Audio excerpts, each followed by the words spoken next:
Audible Realms presents The Story of Dr. Dolittle by Hugh Lofting, narrated by John Kelsey. Once upon a time, many years ago, when our grandfathers were little children, there was a doctor, and his name was Dolittle. John Dolittle means that he was a proper doctor and knew a whole lot. He lived in a little town called Puddleby-on-the-Marsh. All the folks, young and old, knew him well by sight. And whenever he walked down the street in his high hat, everyone would say, "There goes the doctor. He's a clever man." And the dogs and the children would all run up and follow behind him, and even the crows that lived in the church tower would caw and nod their heads. The house he lived in, on the edge of the town, was quite small, but his garden was very large and had a wide lawn and stone seats and weeping willows hanging over. His sister, Sarah Dolittle, was housekeeper for him, but the doctor looked after the garden himself. He was very fond of animals and kept many kinds of pets. Besides the goldfish in the pond at the bottom of his garden, he had rabbits in the pantry, white mice in his piano, a squirrel in the linen closet, and a hedgehog in the cellar. He had a cow with a calf too, and an old lame horse, 25 years of age, and chickens and pigeons and 2 lambs and many other animals. But his favorite pets were Dab Dab the duck, Jip the dog, Gub Gub the baby pig, Polynesia the parrot, and the owl Too-Too. His sister used to grumble about all these animals and said they made the house untidy.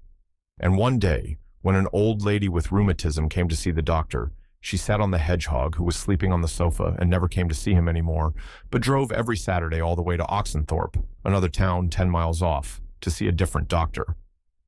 Then his sister, Sarah Dolittle, came to him and said, "John, how can you expect sick people to come and see you when you keep all these animals in the house?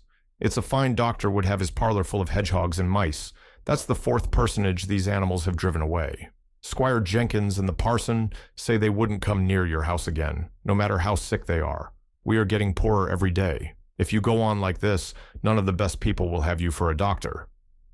"But I like the animals better than the best people," said the doctor. "You are ridiculous," said his sister, and walked out of the room. So, as time went on, the doctor got more and more animals, and the people who came to see him got less and less. Till at last, he had no one left, except the cat's meat man, who didn't mind any kind of animals. But the cat's meat man wasn't very rich, and he only got sick once a year, at Christmas time, when he used to give the doctor 6 pence for a bottle of medicine. 6 pence a year wasn't enough to live on, even in those days long ago, and if the doctor hadn't had some money saved up in his money box, no one knows what would have happened. And he kept on getting still more pets, and of course, it cost a lot to feed them. And the money he had saved up grew littler and littler. Then he sold his piano and let the mice live in a bureau drawer. But the money he got for that too began to go, so he sold the brown suit he wore on Sundays and went on becoming poorer and poorer. And now, when he walked down the street in his high hat, people would say to one another, "There goes John Dolittle. There was a time when he was the best-known doctor in the West Country. Look at him now. He hasn't any money and his stockings are full of holes." But the dogs and the cats and the children still ran up and followed him through the town, the same as they had done when he was rich. It happened one day that the doctor was sitting in his kitchen talking with the cat's meat man who had come to see him with a stomachache. "Why don't you give up being a people's doctor and be an animal doctor?" asked the cat's meat man. The parrot, Polynesia, was sitting in the window, looking out at the rain and singing a sailor song to herself. She stopped singing and started to listen. "You see, doctor," the cat's meat man went on, "you know all about animals, much more than what these here vets do. That book you wrote about cats, why, it's wonderful. I can't read or write myself, or maybe I'd write some books. But my wife, Theodosia, she's a scholar, she is, and she read your book to me. Well, it's wonderful. That's all can be said. Wonderful. You might have been a cat yourself. You know the way they think. And listen, you can make a lot of money doctoring animals. Do you know that? You see, I'd send all the old women who had sick cats or dogs to you, and if they didn't get sick fast enough, I could put something in the meat I sell them to make them sick, see?" "Oh, no," said the doctor quickly. "You mustn't do that. That wouldn't be right." "Oh, I didn't mean real sick," answered the cat's meat man. "Just a little something to make them droopy-like was what I had reference to. But as you say, maybe it ain't quite fair on the animals. But they'll get sick anyway because the old women always give 'em too much to eat. And look, all the farmers round about who had lame horses and weak lambs, they'd come. Be an animal doctor. When the cat's meat man had gone, the parrot flew off the window onto the doctor's table and said, "That man's got sense. That's what you ought to do. Be an animal doctor. Give the silly people up. If they haven't brains enough to see you're the best doctor in the world. Take care of animals instead. They'll soon find it out. Be an animal doctor." "Oh, there are plenty of animal doctors," said John Dolittle, putting the flower pots outside on the windowsill to get the rain. "Yes, there are plenty," said Polynesia, "but none of them are any good at all. Now listen, doctor, and I'll tell you something. Did you know that animals can talk?" "I knew that parrots can talk," said the doctor. "Oh, we parrots can talk in 2 languages, people's language and bird language," said Polynesia proudly. "If I say, 'Polly wants a cracker,' you understand me. But hear this. Kaka-oi-e, Fifi." "Good gracious," cried the doctor. "What does that mean?" "That means, 'Is the porridge hot yet?' in bird language." "My, you don't say so," said the doctor. "You never talked that way to me before." "What would have been the good?" said Polynesia, dusting some cracker crumbs off her left wing. "You wouldn't have understood me if I had." "Tell me some more," said the doctor, all excited, and he rushed over to the dresser drawer and came back with the butcher's book and a pencil. "Now don't go too fast, and I'll write it down. This is interesting, very interesting, something quite new. Give me the bird's ABC first. Slowly, now." So that was the way the doctor came to know that animals had a language of their own and could talk to one another. And all that afternoon, while it was raining, Polynesia sat on the kitchen table, giving him bird words to put down in the book. At tea time, when the dog Jip came in, the parrot said to the doctor, "See, he's talking to you." "Looks to me as though he were scratching his ear," said the doctor. "But animals don't always speak with their mouths," said the parrot in a high voice, raising her eyebrows. "They talk with their ears, with their feet, with their tails, with everything. Sometimes they don't want to make a noise. Do you see now the way he's twitching up one side of his nose?" "What's that mean?" asked the doctor. "That means, can't you see that it has stopped raining?" Polynesia answered. "He is asking you a question. Dogs nearly always use their noses for asking questions." After a while, with the parrot's help, the doctor got to learn the language of the animals so well that he could talk to them himself and understand everything they said. Then he gave up being a people's doctor altogether. As soon as the cat's meat man had told everyone that John Dolittle was going to become an animal doctor, old ladies began to bring him their pet pugs and poodles who had eaten too much cake, and farmers came many miles to show him sick cows and sheep.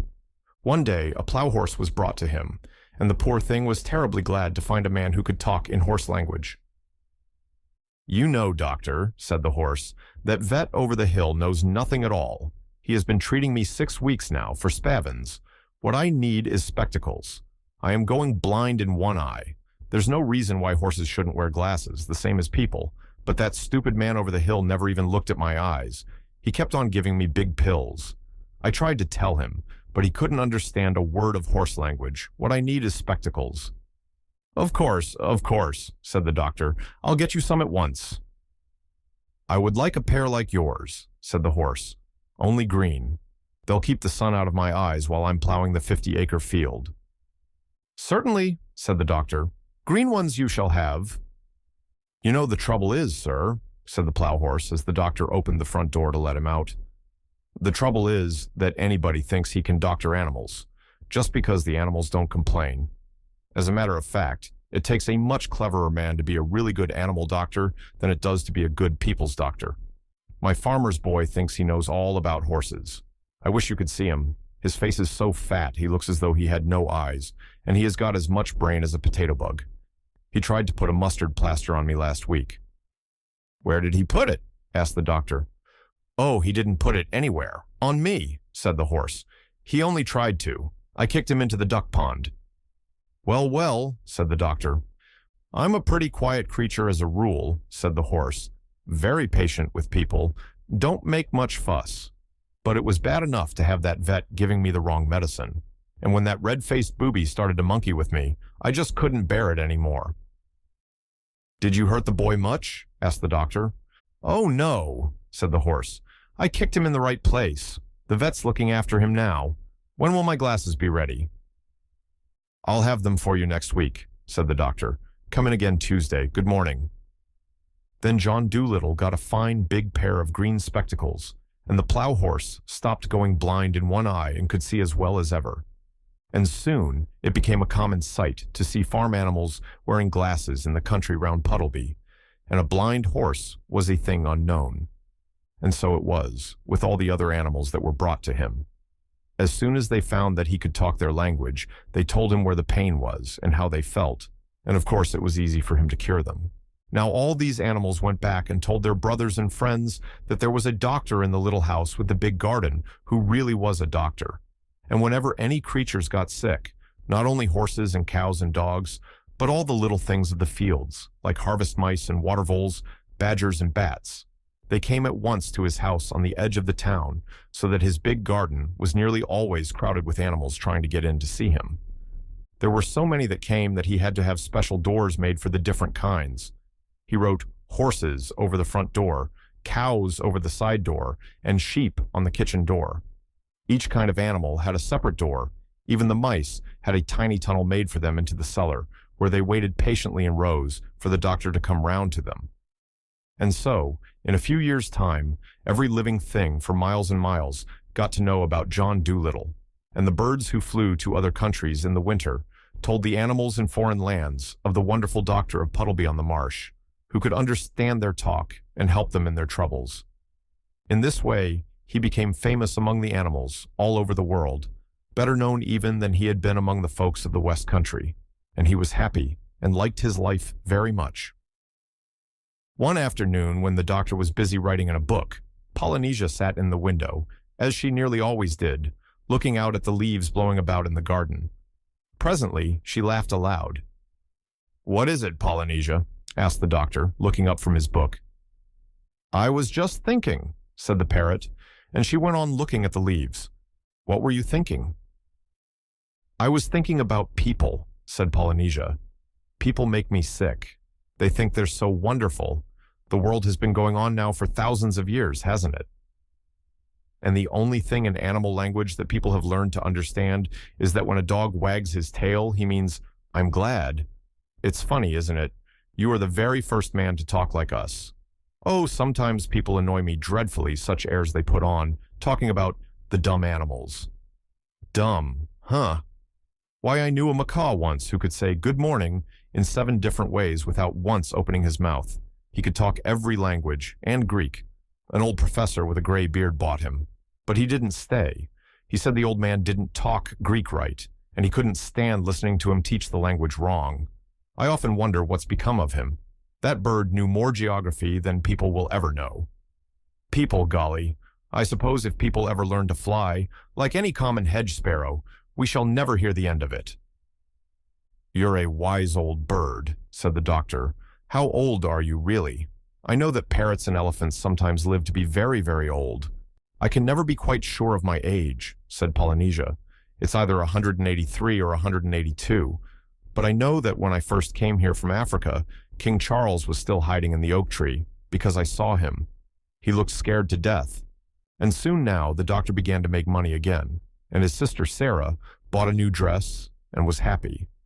Some of the animals who came to see him were so sick that they had to stay at the doctor's house for a week, and when they were getting better, they used to sit in chairs on the lawn.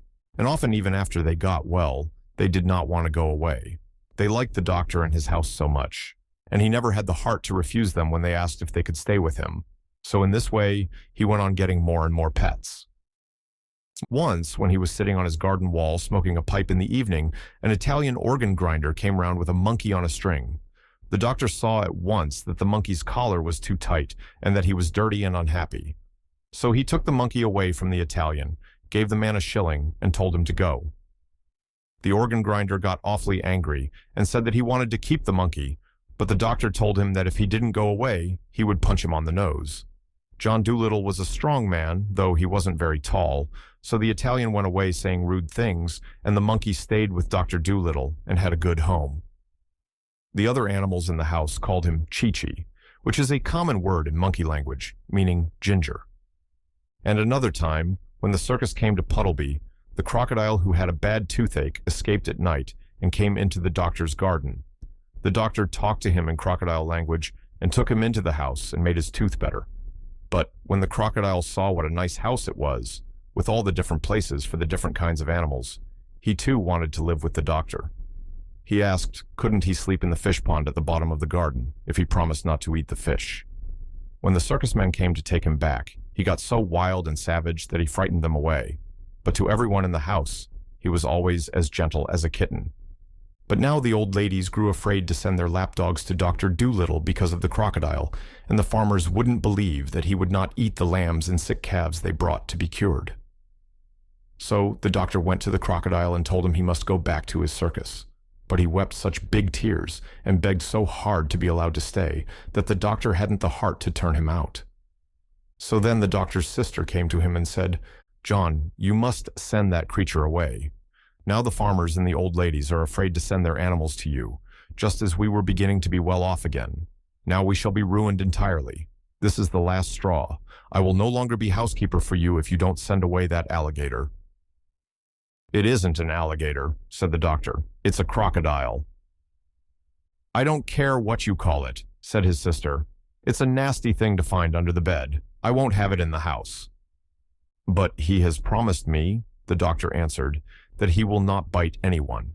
He doesn't like the circus, and I haven't the money to send him back to Africa where he comes from. He minds his own business, and on the whole is very well behaved. Don't be so fussy." "I tell you, I will not have him around," said Sarah. "He eats the linoleum. If you don't send him away this minute, I'll go and get married." "All right," said the doctor. "Go and get married. It can't be helped." And he took down his hat and went out into the garden. So Sarah Dolittle packed up her things and went off, and the doctor was left all alone with his animal family. And very soon he was poorer than he had ever been before. With all these mouths to fill, and the house to look after, and no one to do the mending, and no money coming in to pay the butcher's bill, things began to look very difficult. But the doctor didn't worry at all. "Money is a nuisance," he used to say. "We'd all be much better off if it had never been invented. What does money matter so long as we are happy?" But soon the animals themselves began to get worried. And one evening, when the doctor was asleep in his chair before the kitchen fire, they began talking it over among themselves in whispers. And the owl, Tutu, who was good at arithmetic, figured it out that there was only money enough left to last another week, if they each had one meal a day and no more. Then the parrot said, "I think we all ought to do the housework ourselves. At least we can do that much.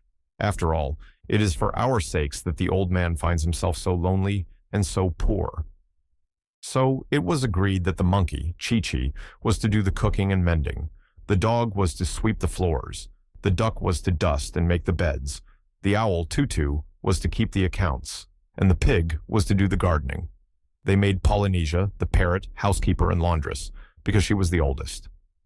Of course, at first they all found their new jobs very hard to do, all except Chi-Chi, who had hands and could do things like a man. But they soon got used to it, and they used to think it great fun to watch Jip, the dog, sweeping his tail over the floor with a rag tied onto it for a broom. After a little, they got to do the work so well that the doctor said that he had never had his house kept so tidy or so clean before. In this way, things went along all right for a while, but without money, they found it very hard. Then the animals made a vegetable and flower stall outside the garden gate and sold radishes and roses to the people that passed by along the road. But still, they didn't seem to make enough money to pay all the bills, and still the doctor wouldn't worry. When the parrot came to him and told him that the fishmonger wouldn't give them any more fish, he said, "Never mind. So long as the hens lay eggs and the cow gives milk, we can have omelets and junket. And there are plenty of vegetables left in the garden. The winter is still a long way off. Don't fuss." That was the trouble with Sarah. She would fuss. I wonder how Sarah is getting on. An excellent woman in some ways.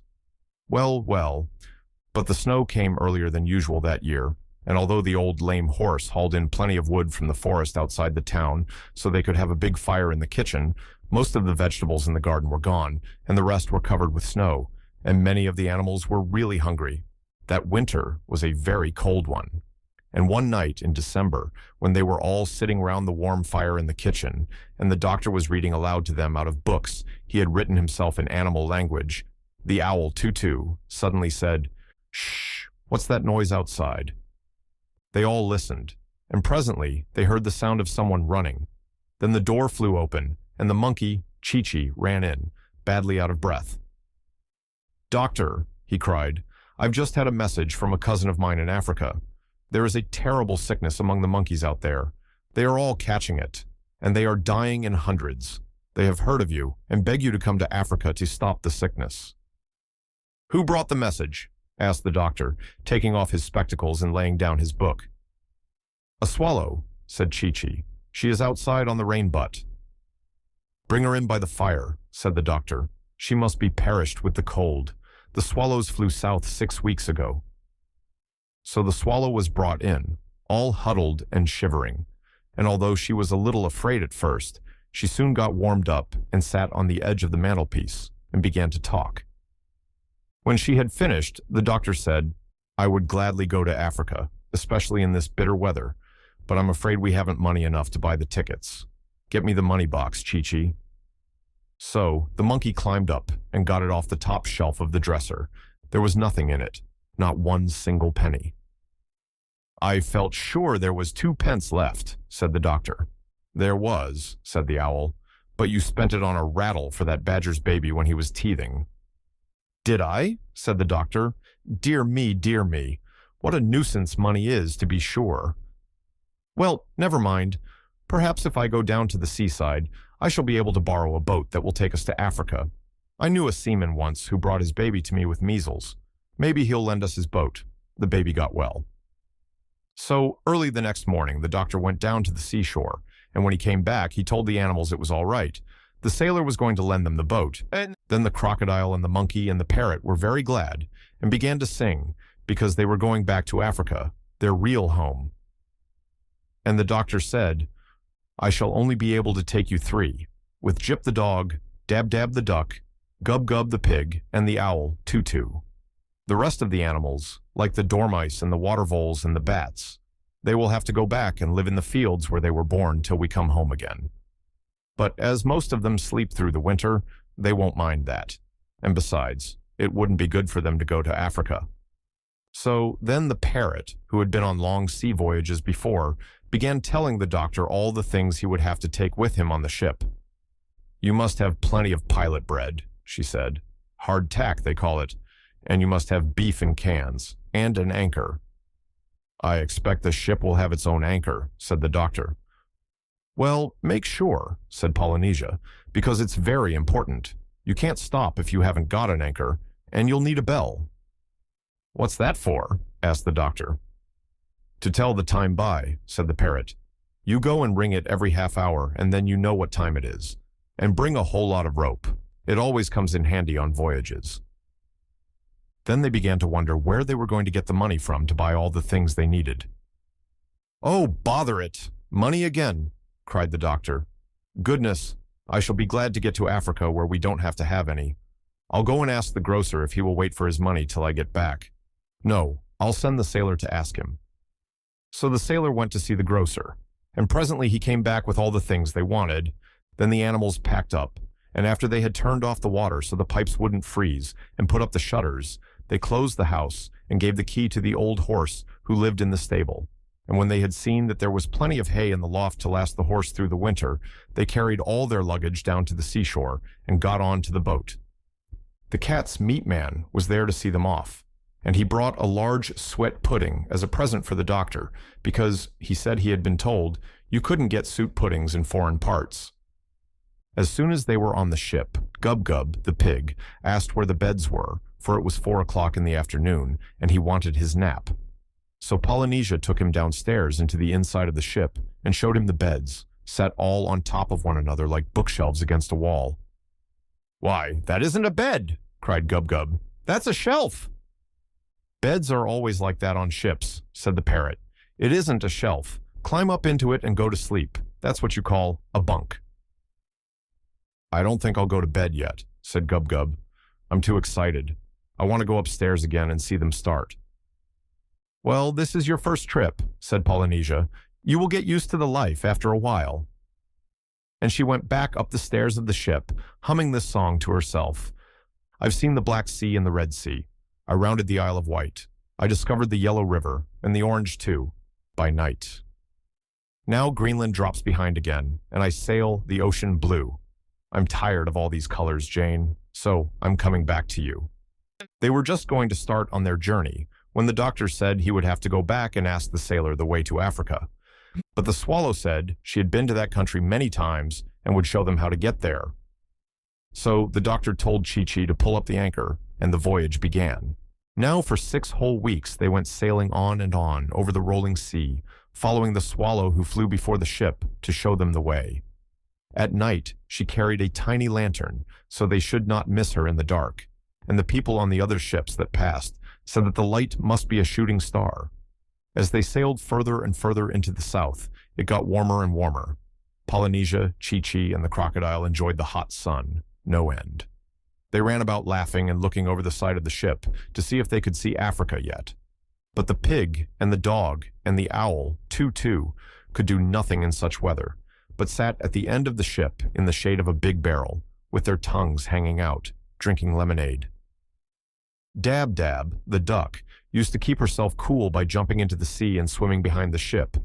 And every once in a while, when the top of her head got too hot, she would dive under the ship and come up on the other side. In this way, too, she used to catch herrings on Tuesdays and Fridays, when everybody on the boat ate fish to make the beef last longer. When they got near to the equator, they saw some flying fishes coming towards them, and the fishes asked the parrot if this was Dr. Dolittle's ship.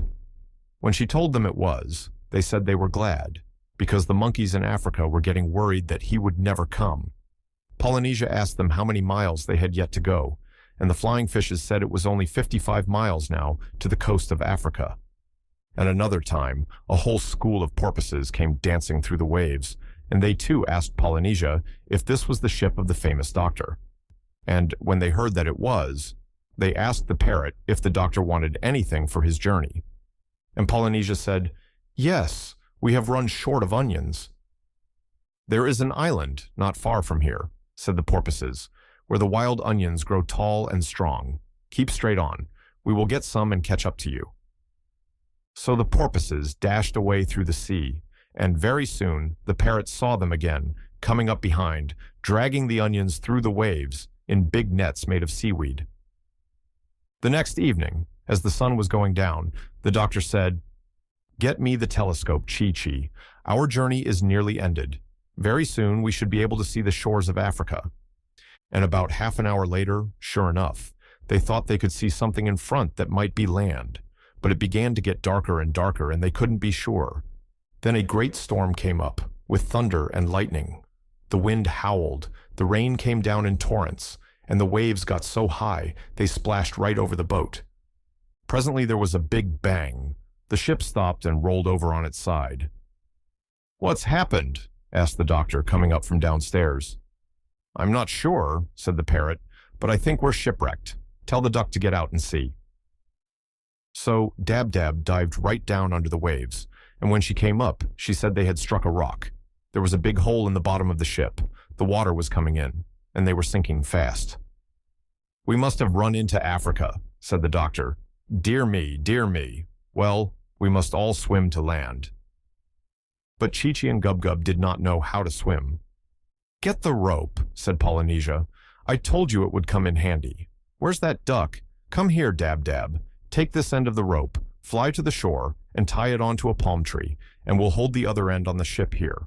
Then those that can't swim must climb along the rope till they reach the land. That's what you call a lifeline."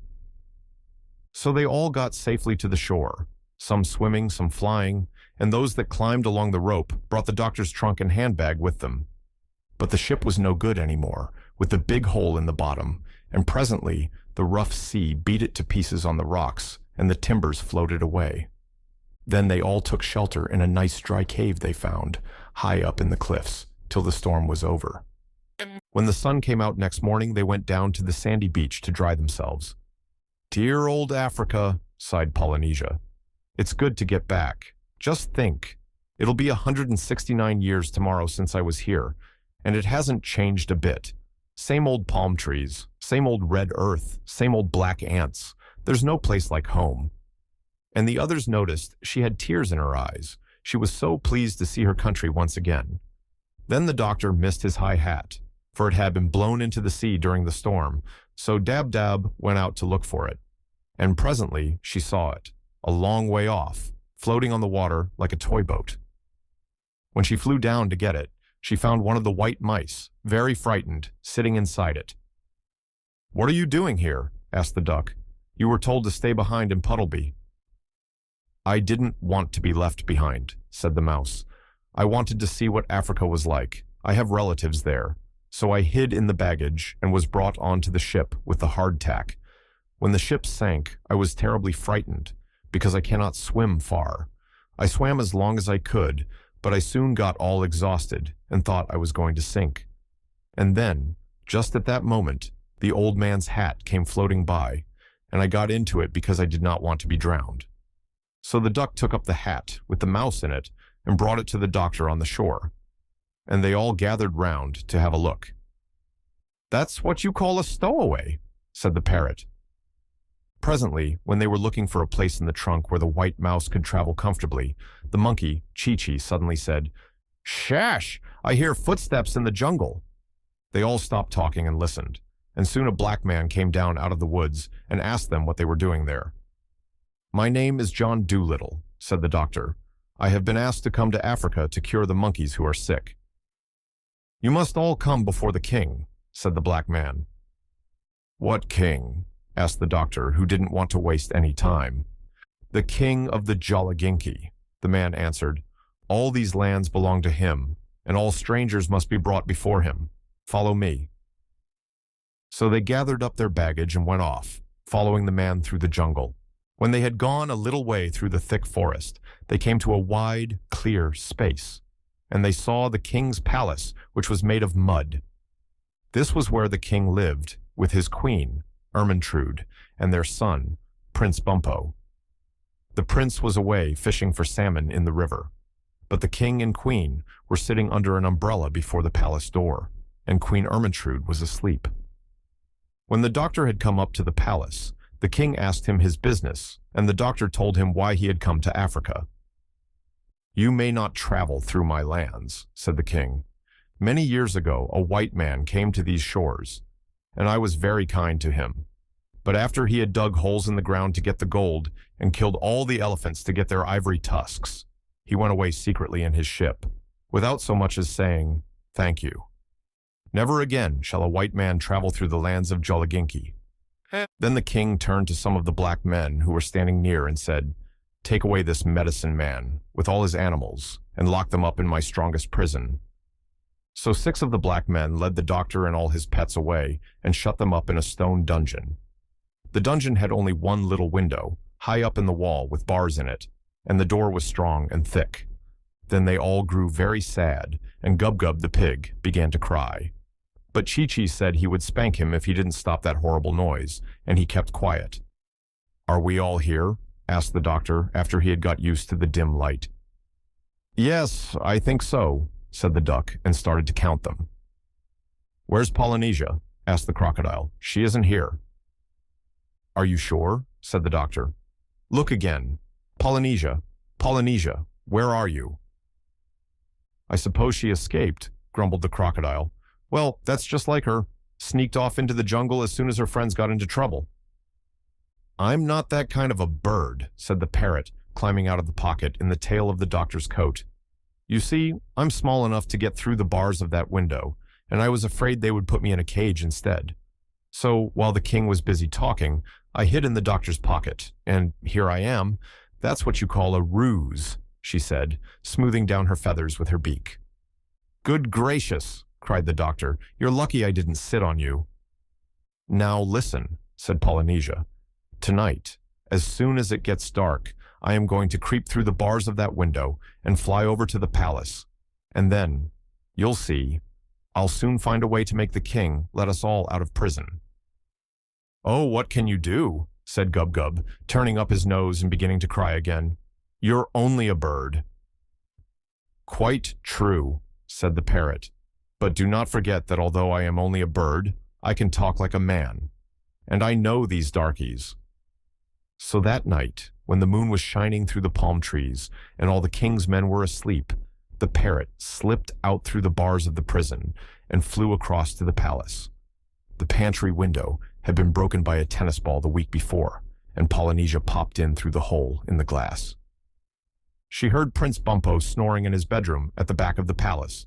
Then she tiptoed up the stairs till she came to the king's bedroom. She opened the door gently and peeped in. The queen was away at a dance that night at her cousin's, but the king was in bed fast asleep. Polynesia crept in, very softly, and got under the bed. Then she coughed, just the way Dr. Dolittle used to cough. Polynesia could mimic anyone. The king opened his eyes and said sleepily, "Is that you, Ermintrude?" He thought it was the queen come back from the dance. Then the parrot coughed again, loud like a man, and the king sat up, wide awake, and said, "Who's that?" "I am Dr. Dolittle," said the parrot, just the way the doctor would have said it. "What are you doing in my bedroom?" cried the king. "How dare you get out of prison? Where are you? I don't see you." But the parrot just laughed, a long, deep, jolly laugh, like the doctor's. "Stop laughing and come here at once so I can see you," said the king. "Foolish king," answered Polynesia, "have you forgotten that you are talking to John Dolittle, the most wonderful man on earth? Of course you cannot see me. I have made myself invisible. There is nothing I cannot do. Now listen. I have come here tonight to warn you. If you don't let me and my animals travel through your kingdom, I will make you and all your people sick like the monkeys. For I can make people well, and I can make people ill, just by raising my little finger. Send your soldiers at once to open the dungeon door, or you shall have mumps before the morning sun has risen on the hills of Jolliginki." Then the king began to tremble and was very much afraid. "Doctor," he cried, "it shall be as you say. Do not raise your little finger, please." And he jumped out of bed and ran to tell the soldiers to open the prison door. As soon as he was gone, Polynesia crept downstairs and left the palace by the pantry window. But the queen, who was just letting herself in at the back door with a latchkey, saw the parrot getting out through the broken glass. And when the king came back to bed, she told him what she had seen. Then the king understood that he had been tricked, and he was dreadfully angry. He hurried back to the prison at once, but he was too late. The door stood open. The dungeon was empty. The doctor and all his animals were gone. Queen Ermintrude had never in her life seen her husband so terrible as he got that night. He gnashed his teeth with rage. He called everybody a fool. He threw his toothbrush at the palace cat. He rushed round in his nightshirt and woke up all his army and sent them into the jungle to catch the doctor. Then he made all his servants go too, his cooks and his gardeners and his barber and Prince Bumpo's tutor. Even the queen, who was tired from dancing in a pair of tight shoes, was packed off to help the soldiers in their search. All this time, the doctor and his animals were running through the forest towards the land of the monkeys as fast as they could go. Gub-Gub, with his short legs, soon got tired, and the doctor had to carry him, which made it pretty hard when they had the trunk and the handbag with them as well. The king of the Jolliginki thought it would be easy for his army to find them, because the doctor was in a strange land and would not know his way. But he was wrong, because the monkey, Chi-Chi, knew all the paths through the jungle, better even than the king's men did, and he led the doctor and his pets to the very thickest part of the forest, a place where no man had ever been before, and hid them all in a big hollow tree between high rocks. "We had better wait here," said Chi-Chi, "till the soldiers have gone back to bed. Then we can go on into the land of the monkeys." So there they stayed the whole night through. They often heard the king's men searching and talking in the jungle round about, but they were quite safe, for no one knew of that hiding place but Chi-Chi, not even the other monkeys. At last, when daylight began to come through the thick leaves overhead, they heard Queen Ermintrude saying in a very tired voice that it was no use looking any more, that they might as well go back and get some sleep. As soon as the soldiers had all gone home, Chi-Chi brought the doctor and his animals out of the hiding place, and they set off for the land of the monkeys. It was a long, long way, and they often got very tired, especially Gub-Gub. But when he cried, they gave him milk out of the coconuts, which he was very fond of. They always had plenty to eat and drink, because Chi-Chi and Polynesia knew all the different kinds of fruits and vegetables that grow in the jungle and where to find them, like dates and figs and groundnuts and ginger and yams. They used to make their lemonade out of the juice of wild oranges, sweetened with honey, which they got from the bees' nests in hollow trees. No matter what it was they asked for, Chi-Chi and Polynesia always seemed to be able to get it for them or something like it. They even got the doctor some tobacco one day, when he had finished what he had brought with him and wanted to smoke. At night they slept in tents made of palm leaves, on thick, soft beds of dried grass. And after a while, they got used to walking such a lot, and did not get so tired, and enjoyed the life of travel very much. But they were always glad when the night came, and they stopped for their resting time. Then the doctor used to make a little fire of sticks, and after they had had their supper, they would sit round it in a ring, listening to Polynesia singing songs about the sea, or to Chi-Chi telling stories of the jungle. And many of the tales that Chi-Chi told were very interesting, because although the monkeys had no history books of their own, before Dr. Dolittle came to write them for them, they remember everything that happens by telling stories to their children. And Chi-Chi spoke of many things his grandmother had told him, tales of long, long, long ago, before Noah and the flood, of the days when men dressed in bearskins and lived in holes in the rock and ate their mutton raw, because they did not know what cooking was, having never seen a fire. And he told them of the great mammoths and lizards, as long as a train, that wandered over the mountains in those times, nibbling from the treetops. And often they got so interested listening that when he had finished, they found their fire had gone right out, and they had to scurry round to get more sticks and build a new one. Now when the king's army had gone back and told the king that they couldn't find the doctor, the king sent them out again and told them they must stay in the jungle till they caught him. So all this time, while the doctor and his animals were going along towards the land of the monkeys, thinking themselves quite safe, they were still being followed by the king's men. If Chi-Chi had known this, he would most likely have hidden them again. But he didn't know it. One day, Chi-Chi climbed up a high rock and looked out over the treetops, and when he came down, he said they were now quite close to the land of the monkeys and would soon be there. And that same evening, sure enough, they saw Chi-Chi's cousin and a lot of other monkeys, who had not yet got sick, sitting in the trees by the edge of a swamp, looking and waiting for them. And when they saw the famous doctor really come, these monkeys made a tremendous noise, cheering and waving leaves and swinging out of the branches to greet him. They wanted to carry his bag and his trunk and everything he had, and one of the bigger ones even carried Gub-Gub, who had got tired again. Then two of them rushed on in front to tell the sick monkeys that the great doctor had come at last. But the king's men, who were still following, had heard the noise of the monkeys cheering, and they at last knew where the doctor was, and hastened on to catch him. The big monkey carrying Gub-Gub was coming along behind slowly, and he saw the captain of the army sneaking through the trees. So he hurried after the doctor and told him to run. Then they all ran harder than they had ever run in their lives, and the king's men coming after them began to run too, and the captain ran hardest of all. Then the doctor tripped over his medicine bag and fell down in the mud, and the captain thought he would surely catch him this time.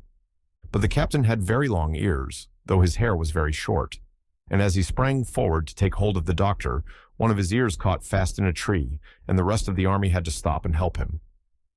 By this time, the doctor had picked himself up, and on they went again, running and running, and Chi-Chi shouted, "It's all right, we haven't far to go now." But before they could get into the land of the monkeys, they came to a steep cliff with a river flowing below. This was the end of the kingdom of Jolliginki, and the land of the monkeys was on the other side, across the river. And Jip, the dog, looked down over the edge of the steep, steep cliff and said, "Golly, how are we ever going to get across?" "Oh dear," said Gub-Gub, "the king's men are quite close now. Look at them. I'm afraid we are going to be taken back to prison again." And he began to weep.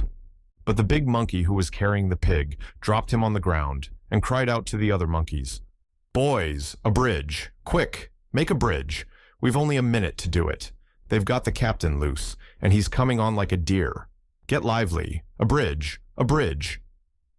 The doctor began to wonder what they were going to make a bridge out of, and he gazed around to see if they had any boards hidden any place.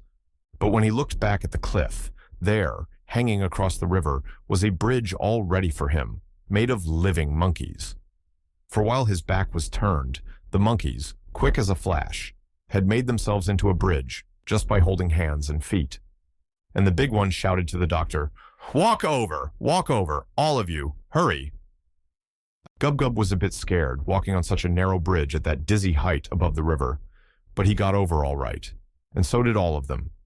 John Dolittle was the last to cross, and just as he was getting to the other side, the king's men came rushing up to the edge of the cliff.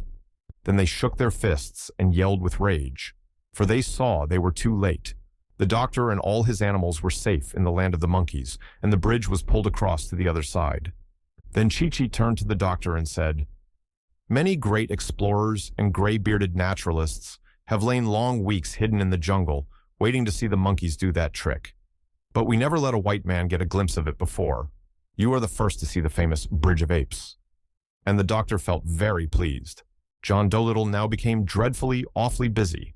He found hundreds and thousands of monkeys sick: gorillas, orangutans, chimpanzees, dog-faced baboons, marmosets, gray monkeys, red ones, all kinds, and many had died. The first thing he did was to separate the sick ones from the well ones. Then he got Chi-Chi and his cousin to build him a little house of grass. The next thing, he made all the monkeys who were still well come and be vaccinated, and for 3 days and 3 nights, the monkeys kept coming from the jungles and the valleys and the hills to the little house of grass, where the doctor sat all day and all night, vaccinating and vaccinating. Then he had another house made, a big one with a lot of beds in it, and he put all the sick ones in this house. But so many were sick, there were not enough well ones to do the nursing. So he sent messages to the other animals, like the lions and the leopards and the antelopes, to come and help with the nursing. But the leader of the lions was a very proud creature, and when he came to the doctor's big house full of beds, he seemed angry and scornful. "Do you dare to ask me, sir?" he said, glaring at the doctor. "Do you dare to ask me, the king of beasts, to wait on a lot of dirty monkeys? Why, I wouldn't even eat them between meals." Although the lion looked very terrible, the doctor tried hard not to seem afraid of him.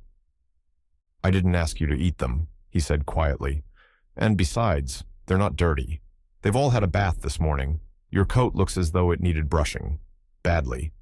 Now listen, and I'll tell you something.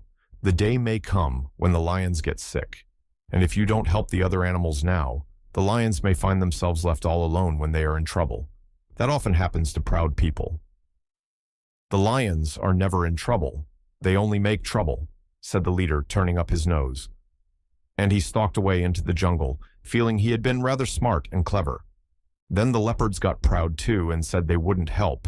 And then, of course, the antelopes, although they were too shy and timid to be rude to the doctor like the lion, they pawed the ground and smiled foolishly and said they had never been nurses before. And now the poor doctor was worried frantic, wondering where he could get help enough to take care of all these thousands of monkeys in bed. But the leader of the lions, when he got back to his den, saw his wife, the queen lioness, come running out to meet him with her hair untidy. "One of the cubs won't eat," she said. "I don't know what to do with him. He hasn't taken a thing since last night." And she began to cry and shake with nervousness, for she was a good mother, even though she was a lioness. So the leader went into his den and looked at his children, 2 very cunning little cubs lying on the floor, and one of them seemed quite poorly. Then the lion told his wife, quite proudly, just what he had said to the doctor, and she got so angry she nearly drove him out of the den. "You never did have a grain of sense," she screamed. "All the animals from here to the Indian Ocean are talking about this wonderful man and how he can cure any kind of sickness and how kind he is, the only man in the whole world who can talk the language of the animals. And now, when we have a sick baby on our hands, you must go and offend him. You great booby. Nobody but a fool is ever rude to a good doctor. You." And she started pulling her husband's hair. "Go back to that white man at once," she yelled, "and tell him you're sorry. And take all the other empty-headed lions with you, and those stupid leopards and antelopes. Then do everything the doctor tells you. Work like niggers. And perhaps he will be kind enough to come and see the cub later. Now be off. Hurry, I tell you. You're not fit to be a father." And she went into the den next door, where another mother lion lived, and told her all about it. So the leader of the lions went back to the doctor and said, "I happened to be passing this way and thought I'd look in. Got any help yet?" "No," said the doctor. "I haven't, and I'm dreadfully worried." "Help's pretty hard to get these days," said the lion. "Animals don't seem to want to work anymore. You can't blame them, in a way. Well, seeing you're in difficulties, I don't mind doing what I can, just to oblige you, so long as I don't have to wash the creatures. And I have told all the other hunting animals to come and do their share. The leopards should be here any minute now. Oh, and by the way, we've got a sick cub at home. I don't think there's much the matter with him myself, but the wife is anxious. If you are around that way this evening, you might take a look at him, will you?" Then the doctor was very happy, for all the lions and the leopards and the antelopes and the giraffes and the zebras, all the animals of the forests and the mountains and the plains, came to help him in his work. There were so many of them that he had to send some away, and only kept the cleverest. And now very soon, the monkeys began to get better. At the end of a week, the big house full of beds were half empty, and at the end of the second week, the last monkey had got well. Then the doctor's work was done, and he was so tired he went to bed and slept for 3 days without even turning over. Chi-Chi stood outside the doctor's door, keeping everybody away till he woke up.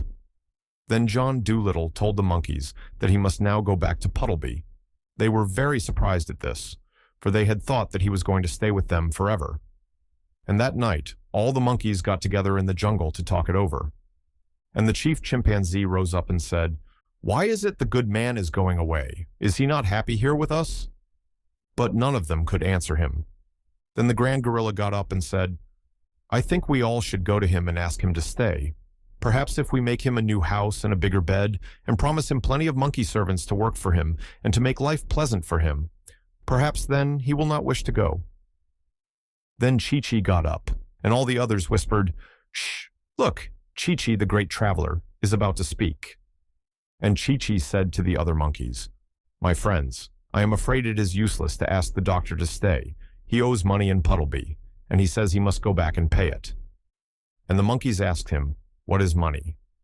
Then Chi-Chi told them that in the land of the white men you could get nothing without money.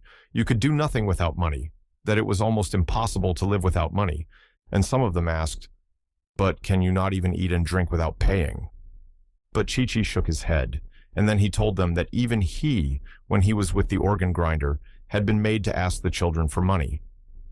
And the chief chimpanzee turned to the oldest orangutan and said, "Cousin, surely these men be strange creatures. Who would wish to live in such a land? My gracious, how paltry." Then Chi-Chi said, "When we were coming to you, we had no boat to cross the sea in, and no money to buy food to eat on our journey. So a man lent us some biscuits, and we said we would pay him when we came back. And we borrowed a boat from a sailor, but it was broken on the rocks when we reached the shores of Africa. Now the doctor says he must go back and get the sailor another boat, because the man was poor and his ship was all he had." And the monkeys were all silent for a while, sitting quite still upon the ground and thinking hard. At last, the biggest baboon got up and said, "I do not think we ought to let this good man leave our land till we have given him a fine present to take with him, so that he may know we are grateful for all that he has done for us." And a little tiny red monkey who was sitting up in a tree shouted down, "I think that too." And then they all cried out, making a great noise, "Yes, yes, let us give him the finest present a white man ever had." Now they began to wonder and ask one another what would be the best thing to give him. And one said, 50 bags of coconuts, and another, 100 bunches of bananas. At least he shall not have to buy his fruit in the land where you pay to eat. But Chi-Chi told them that all these things would be too heavy to carry so far and would go bad before half was eaten. "If you want to please him," he said, "give him an animal. You may be sure he will be kind to it. Give him some rare animal they have not got in the menageries." And the monkeys asked him, "What are menageries?" Then Chi-Chi explained to them that menageries were places in the land of the white men where animals were put in cages for people to come and look at. And the monkeys were very shocked and said to one another, "These men are like thoughtless young ones, stupid and easily amused. Shh, it is a prison he means." So then they asked Chi-Chi what rare animal it could be that they should give the doctor, one the white men had not seen before. And the major of the marmosets asked, "Have they an iguana over there?" But Chi-Chi said, "Yes, there is one in the London Zoo." And another asked, "Have they an okapi?" But Chi-Chi said, "Yes. In Belgium, where my organ grinder took me 5 years ago, they had an okapi in a big city they call Antwerp." And another asked, "Have they a push-me-pull-you?" Then Chi-Chi said, "No, no white man has ever seen a push-me-pull-you. Let us give him that. Push-me-pull-yus are now extinct. That means there aren't any more. But long ago, when Dr. Dolittle was alive, there were some of them still left in the deepest jungles of Africa, and even then they were very, very scarce. They had no tail, but a head at each end, and sharp horns on each head. They were very shy and terribly hard to catch. The black men get most of their animals by sneaking up behind them while they are not looking. But you could not do this with the push-me-pull-you, because no matter which way you came towards him, he was always facing you. And besides, only one half of him slept at a time. The other head was always awake and watching. This was why they were never caught and never seen in zoos. Though many of the greatest huntsmen and the cleverest menagerie keepers spent years of their lives searching through the jungles in all weathers for push-me-pull-yus, not a single one had ever been caught. Even then, years ago, he was the only animal in the world with 2 heads. Well, the monkeys set out hunting for this animal through the forest, and after they had gone a good many miles, one of them found peculiar footprints near the edge of a river, and they knew that a push-me-pull-you must be very near that spot. Then they went along the bank of the river a little way, and they saw a place where the grass was high and thick, and they guessed that he was in there. So they all joined hands and made a great circle round the high grass. The push-me-pull-you heard them coming, and he tried hard to break through the ring of monkeys, but he couldn't do it. When he saw that it was no use trying to escape, he sat down and waited to see what they wanted. They asked him if he would go with Dr. Dolittle and be put on show in the land of the white men, but he shook both his heads hard and said, "Certainly not." And then they explained to him that he would not be shut up in a menagerie, but would just be looked at. They told him that the doctor was a very kind man, but hadn't any money, and people would pay to see a 2-headed animal, and the doctor would get rich and could pay for the boat he had borrowed to come to Africa in. But he answered, "No, you know how shy I am. I hate being stared at." And he almost began to cry. Then for 3 days they tried to persuade him, and at the end of the 3rd day, he said he would come with them and see what kind of a man the doctor was first. So the monkeys traveled back with the push-me-pull-you, and when they came to where the doctor's little house of grass was, they knocked on the door. The duck, who was packing the trunk, said, "Come in." And Chi-Chi very proudly took the animal inside and showed him to the doctor. "What in the world is it?" asked John Dolittle, gazing at the strange creature. "Lord save us!" cried the duck. "How does it make up its mind?" "It doesn't look to me as though it had any," said Jip the dog. "This, doctor," said Chi-Chi, "is the push-me-pull-you, the rarest animal of the African jungles, the only 2-headed beast in the world. Take him home with you and your fortune's made. People will pay any money to see him." "But I don't want any money," said the doctor. "Yes, you do," said Dab-Dab the duck. "Don't you remember how we had to pinch and scrape to pay the butcher's bill in Puddleby? And how are you going to get the sailor the new boat you spoke of, unless we have the money to buy it?" "I was going to make him one," said the doctor. "Oh, do be sensible," cried Dab-Dab. "Where would you get all the wood and the nails to make one with? And besides, what are we going to live on? We shall be poorer than ever when we get back. Chi-Chi's perfectly right. Take the funny-looking thing along, do." "Well, perhaps there is something in what you say," murmured the doctor. "It certainly would make a nice new kind of pet. But does the, what do you call it, really want to go abroad?" Yes, I'll go, said the push-me-pull-you, who saw at once from the doctor's face that he was a man to be trusted. You have been so kind to the animals here, and the monkeys tell me that I am the only one who will do. But you must promise me that if I do not like it in the land of the white men, you will send me back. Why, certainly. Of course, said the doctor. Excuse me, surely you are related to the deer family, are you not? Yes, said the push-me-pull-you, to the Abyssinian gazelles and the Asiatic chamois on my mother's side. My father's great-grandfather was the last of the unicorns. Most interesting, murmured the doctor, and he took a book out of the trunk which Dab-Dab was packing and began turning the pages. Let us see if Buffon says anything. I notice, said the duck, that you only talk with one of your mouths. Can't the other head talk as well? Oh, yes, said the push-me-pull-you, but I keep the other mouth for eating, mostly. In that way, I can talk while I am eating without being rude. Our people have always been very polite. When the packing was finished and everything was ready to start, the monkeys gave a grand party for the doctor, and all the animals of the jungle came, and they had pineapples and mangoes and honey and all sorts of good things to eat and drink. After they had all finished eating, the doctor got up and said, My friends, I am not clever at speaking long words after dinner, like some men, and I have just eaten many fruits and much honey. But I wish to tell you that I am very sad at leaving your beautiful country. Because I have things to do in the land of the white men, I must go. After I have gone, remember never to let the flies settle on your food before you eat it, and do not sleep on the ground when the rains are coming. I hope you will all live happily ever after. When the doctor stopped speaking and sat down, all the monkeys clapped their hands a long time and said to one another, Let it be remembered always among our people that he sat and ate with us, here, under the trees, for surely he is the greatest of men. And the grand gorilla, who had the strength of 7 horses in his hairy arms, rolled a great rock up to the head of the table and said, This stone for all time shall mark the spot. And even to this day, in the heart of the jungle, that stone still is there, and monkey mothers, passing through the forest with their families, still point down at it from the branches and whisper to their children, Shh, there it is. Look, where the good white man sat and ate food with us in the year of the great sickness.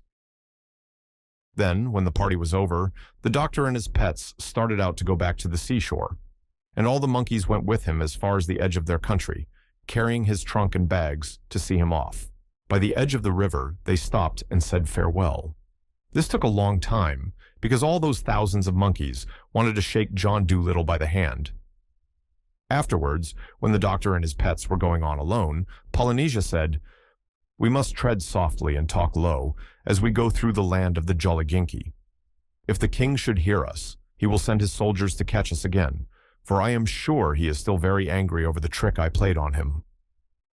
What I am wondering, said the doctor, is where we are going to get another boat to go home in. Oh well, perhaps we'll find one lying about on the beach that nobody is using. Never lift your foot till you come to the stile.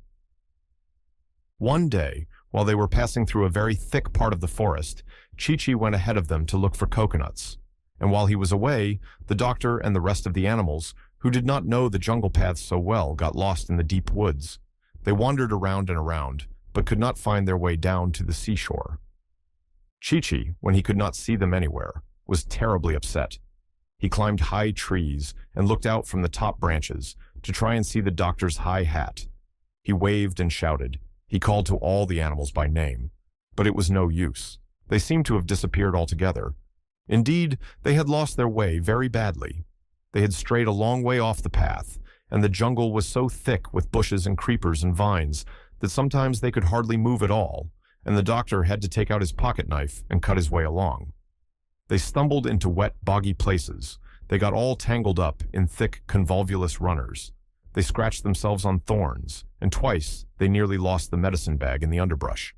There seemed no end to their troubles, and nowhere could they come upon a path.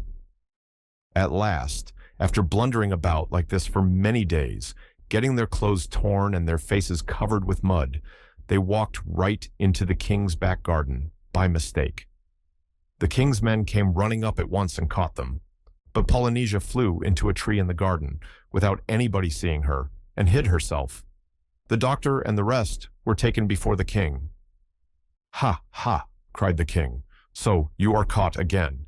This time you shall not escape. Take them all back to prison and put double locks on the door. This white man shall scrub my kitchen floor for the rest of his life." So the doctor and his pets were led back to prison and locked up, and the doctor was told that in the morning he must begin scrubbing the kitchen floor. They were all very unhappy. "This is a great nuisance," said the doctor. "I really must get back to Puddleby. That poor sailor will think I've stolen his ship if I don't get home soon. I wonder if those hinges are loose." But the door was very strong and firmly locked. There seemed no chance of getting out. Then Gub-Gub began to cry again. All this time, Polynesia was still sitting in the tree in the palace garden. She was saying nothing and blinking her eyes. This was always a very bad sign with Polynesia. Whenever she said nothing and blinked her eyes, it meant that somebody had been making trouble, and she was thinking out some way to put things right. People who made trouble for Polynesia or her friends were nearly always sorry for it afterwards. Presently, she spied Chi-Chi swinging through the trees, still looking for the doctor. When Chi-Chi saw her, he came into her tree and asked her what had become of him. "The doctor and all the animals have been caught by the king's men and locked up again," whispered Polynesia. "We lost our way in the jungle and blundered into the palace garden by mistake." "But couldn't you guide them?" asked Chi-Chi, and he began to scold the parrot for letting them get lost while he was away looking for the coconuts. "It was all that stupid pig's fault," said Polynesia. "He would keep running off the path hunting for ginger roots, and I was kept so busy catching him and bringing him back that I turned to the left instead of the right when we reached the swamp." "Shh! Look, there's Prince Bumpo coming into the garden. He must not see us. Don't move, whatever you do." And there, sure enough, was Prince Bumpo, the king's son, opening the garden gate. He carried a book of fairy tales under his arm. He came strolling down the gravel walk, humming a sad song, till he reached a stone seat right under the tree where the parrot and the monkey were hiding. Then he lay down on the seat and began reading the fairy stories to himself. Chi-Chi and Polynesia watched him, keeping very quiet and still. After a while, the king's son laid the book down and sighed a weary sigh. "If I were only a white prince," said he, with a dreamy, faraway look in his eyes. Then the parrot, talking in a small, high voice, like a little girl, said aloud, "Bumpo, someone might turn thee into a white prince perchance." The king's son started up off the seat and looked all around. "What is this I hear?" he cried. "Methought the sweet music of a fairy's silver voice rang from yonder bower. Strange." "Worthy prince," said Polynesia, keeping very still so Bumpo couldn't see her, "thou sayest winged words of truth, for 'tis I, Tripsitinka, the queen of the fairies, that speak to thee. I am hiding in a rosebud." "Oh, tell me, fairy queen," cried Bumpo, clasping his hands in joy, "who is it can turn me white?" "In thy father's prison," said the parrot, "there lies a famous wizard, John Dolittle by name. Many things he knows of medicine and magic, and mighty deeds has he performed. Yet thy kingly father leaves him languishing long and lingering hours. Go to him, brave Bumpo, secretly, when the sun has set, and behold, thou shalt be made the whitest prince that ever won fair lady. I have said enough. I must now go back to fairyland. Farewell." "Farewell," cried the prince. "1,000 thanks, good Tripsitinka." And he sat down on the seat again with a smile upon his face, waiting for the sun to set. Very, very quietly, making sure that no one should see her, Polynesia then slipped out at the back of the tree and flew across to the prison. She found Gub-Gub poking his nose through the bars of the window, trying to sniff the cooking smells that came from the palace kitchen. She told the pig to bring the doctor to the window because she wanted to speak to him, so Gub-Gub went and woke the doctor, who was taking a nap. "Listen," whispered the parrot when John Dolittle's face appeared. "Prince Bumpo is coming here tonight to see you, and you've got to find some way to turn him white. But be sure to make him promise you, first, that he will open the prison door and find a ship for you to cross the sea in." "This is all very well," said the doctor, "but it isn't so easy to turn a black man white. You speak as though he were a dress to be redyed. It's not so simple." Shall the leopard change his spots or the Ethiopian his skin? You know? I don't know anything about that, said Polynesia impatiently, but you must turn this coon white. Think of a way, think hard. You've got plenty of medicines left in the bag. He'll do anything for you if you change his color. It is your only chance to get out of prison. Well, I suppose it might be possible, said the doctor. Let me see. And he went over to his medicine bag, murmuring something about liberated chlorine on animal pigment, perhaps zinc ointment as a temporary measure, spread thick. Well, that night Prince Bumpo came secretly to the doctor in prison and said to him, "White man, I am an unhappy prince. Years ago I went in search of the Sleeping Beauty, whom I had read of in a book, and having traveled through the world many days, I at last found her, and kissed the lady very gently to awaken her, as the book said I should. 'Tis true indeed that she awoke, but when she saw my face, she cried out, 'Oh, he's black!' And she ran away and wouldn't marry me, but went to sleep again somewhere else. So I came back, full of sadness, to my father's kingdom. Now I hear that you are a wonderful magician, and have many powerful potions, so I come to you for help. If you will turn me white, so that I may go back to the Sleeping Beauty, I will give you half my kingdom, and anything besides you ask." "Prince Bumpo," said the doctor, looking thoughtfully at the bottles in his medicine bag, "supposing I made your hair a nice blonde color, would not that do instead to make you happy?" "No," said Bumpo, "nothing else will satisfy me. I must be a white prince." "You know it is very hard to change the color of a prince," said the doctor, "one of the hardest things a magician can do. You only want your face white, do you not?" "Yes, that is all," said Bumpo, "because I shall wear shining armor and gauntlets of steel, like the other white princes, and ride on a horse." "Must your face be white all over?" asked the doctor. "Yes, all over," said Bumpo, "and I would like my eyes blue too, but I suppose that would be very hard to do." "Yes, it would," said the doctor quickly. "Well, I will do what I can for you. You will have to be very patient, though. You know, with some medicines, you can never be very sure. I might have to try 2 or 3 times. You have a strong skin, yes? Well, that's all right. Now come over here by the light. Oh, but before I do anything, you must first go down to the beach and get a ship ready with food in it to take me across the sea. Do not speak a word of this to anyone, and when I have done as you ask, you must let me and all my animals out of prison. Promise, by the crown of Jolliginki." So the prince promised and went away to get a ship ready at the seashore. When he came back and said that it was done, the doctor asked Dab Dab to bring a basin. Then he mixed a lot of medicines in the basin and told Bumpo to dip his face in it. The prince leaned down and put his face right up to the ears. He held it there a long time, so long that the doctor seemed to get dreadfully anxious and fidgety, standing first on one leg and then on the other, looking at all the bottles he had used for the mixture and reading the labels on them again and again. A strong smell filled the prison, like the smell of brown paper burning. At last, the prince lifted his face up out of the basin, breathing very hard, and all the animals cried out in surprise. For the prince's face had turned as white as snow, and his eyes, which had been mud-colored, were a manly gray. When John Dolittle lent him a little looking-glass to see himself in, he sang for joy and began dancing around the prison. But the doctor asked him not to make so much noise about it, and when he had closed his medicine bag in a hurry, he told him to open the prison door. Bumpo begged that he might keep the looking-glass, as it was the only one in the kingdom of Jolliginki, and he wanted to look at himself all day long. But the doctor said he needed it to shave with. Then the prince, taking a bunch of copper keys from his pocket, undid the great double locks, and the doctor, with all his animals, ran as fast as they could down to the seashore, while Bumpo leaned against the wall of the empty dungeon, smiling after them happily, his big face shining like polished ivory in the light of the moon. When they came to the beach, they saw Polynesia and Chi-Chi waiting for them on the rocks near the ship. "I feel sorry about Bumpo," said the doctor. "I am afraid that medicine I used will never last.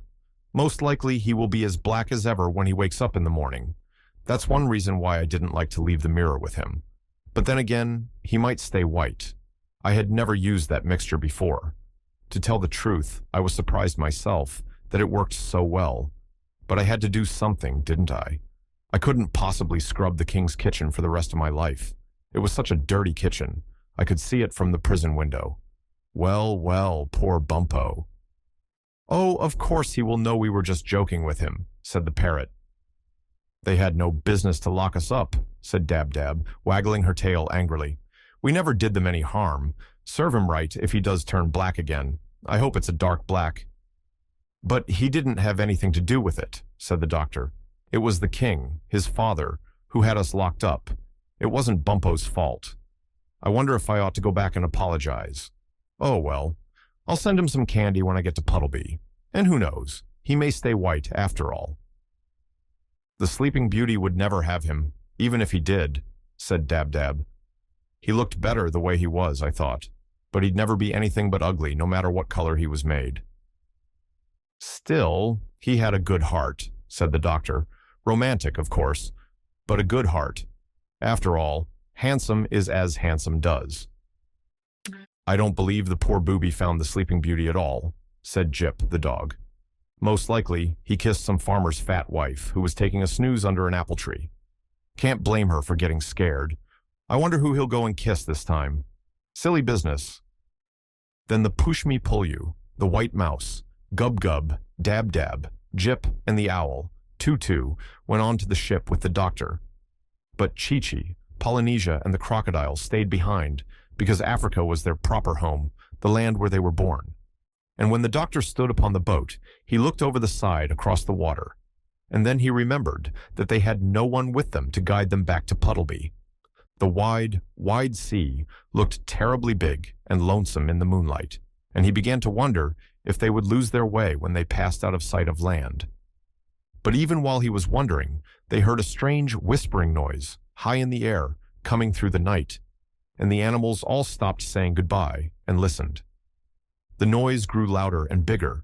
It seemed to be coming nearer to them, a sound like the autumn wind blowing through the leaves of a poplar tree, or a great, great rain beating down upon a roof. And Jip, with his nose pointing and his tail quite straight, said, "Birds! Millions of them! Flying fast! That's it!" And then they all looked up, and there, streaming across the face of the moon, like a huge swarm of tiny ants, they could see thousands and thousands of little birds. Soon, the whole sky seemed full of them, and still more kept coming, more and more. There were so many that, for a little, they covered the whole moon so it could not shine, and the sea grew dark and black, like when a storm cloud passes over the sun. And presently, all these birds came down close, skimming over the water and the land, and the night sky was left clear above, and the moon shone as before. Still, never a call, nor a cry, nor a song they made, no sound but this great rustling of feathers, which grew greater now than ever. When they began to settle on the sands, along the ropes of the ship, anywhere and everywhere except the trees, the doctor could see that they had blue wings and white breasts, and very short, feathered legs. As soon as they had all found a place to sit, suddenly there was no noise left anywhere. All was quiet. All was still. And in the silent moonlight, John Dolittle spoke. "I had no idea that we had been in Africa so long. It will be nearly summer when we get home, for these are the swallows going back." "Swallows, I thank you for waiting for us. It is very thoughtful of you. Now, we need not be afraid that we will lose our way upon the sea. Pull up the anchor and set the sail." When the ship moved out upon the water, those who stayed behind, Chi-Chi, Polynesia, and the crocodile, grew terribly sad, for never in their lives had they known anyone they liked so well as Dr. John Dolittle of Puddleby-on-the-Marsh. And after they had called goodbye to him again and again and again, they still stood there upon the rocks, crying bitterly and waving till the ship was out of sight. Sailing homeward, the doctor's ship had to pass the coast of Barbary. This coast is the seashore of the great desert. It is a wild, lonely place, all sand and stones, and it was here that the Barbary pirates lived. These pirates, a bad lot of men, used to wait for sailors to be shipwrecked on their shores, and often, if they saw a boat passing, they would come out in their fast sailing ships and chase it. When they caught a boat like this at sea, they would steal everything on it, and after they had taken the people off, they would sink the ship and sail back to Barbary singing songs and feeling proud of the mischief they had done. Then they used to make the people they had caught write home to their friends for money, and if the friends sent no money, the pirates often threw the people into the sea. Now, one sunshiny day, the doctor and Dab-Dab were walking up and down on the ship for exercise. A nice fresh wind was blowing the boat along, and everybody was happy. Presently, Dab-Dab saw the sail of another ship a long way behind them on the edge of the sea. It was a red sail. "I don't like the look of that sail," said Dab-Dab. "I have a feeling it isn't a friendly ship. I am afraid there is more trouble coming to us."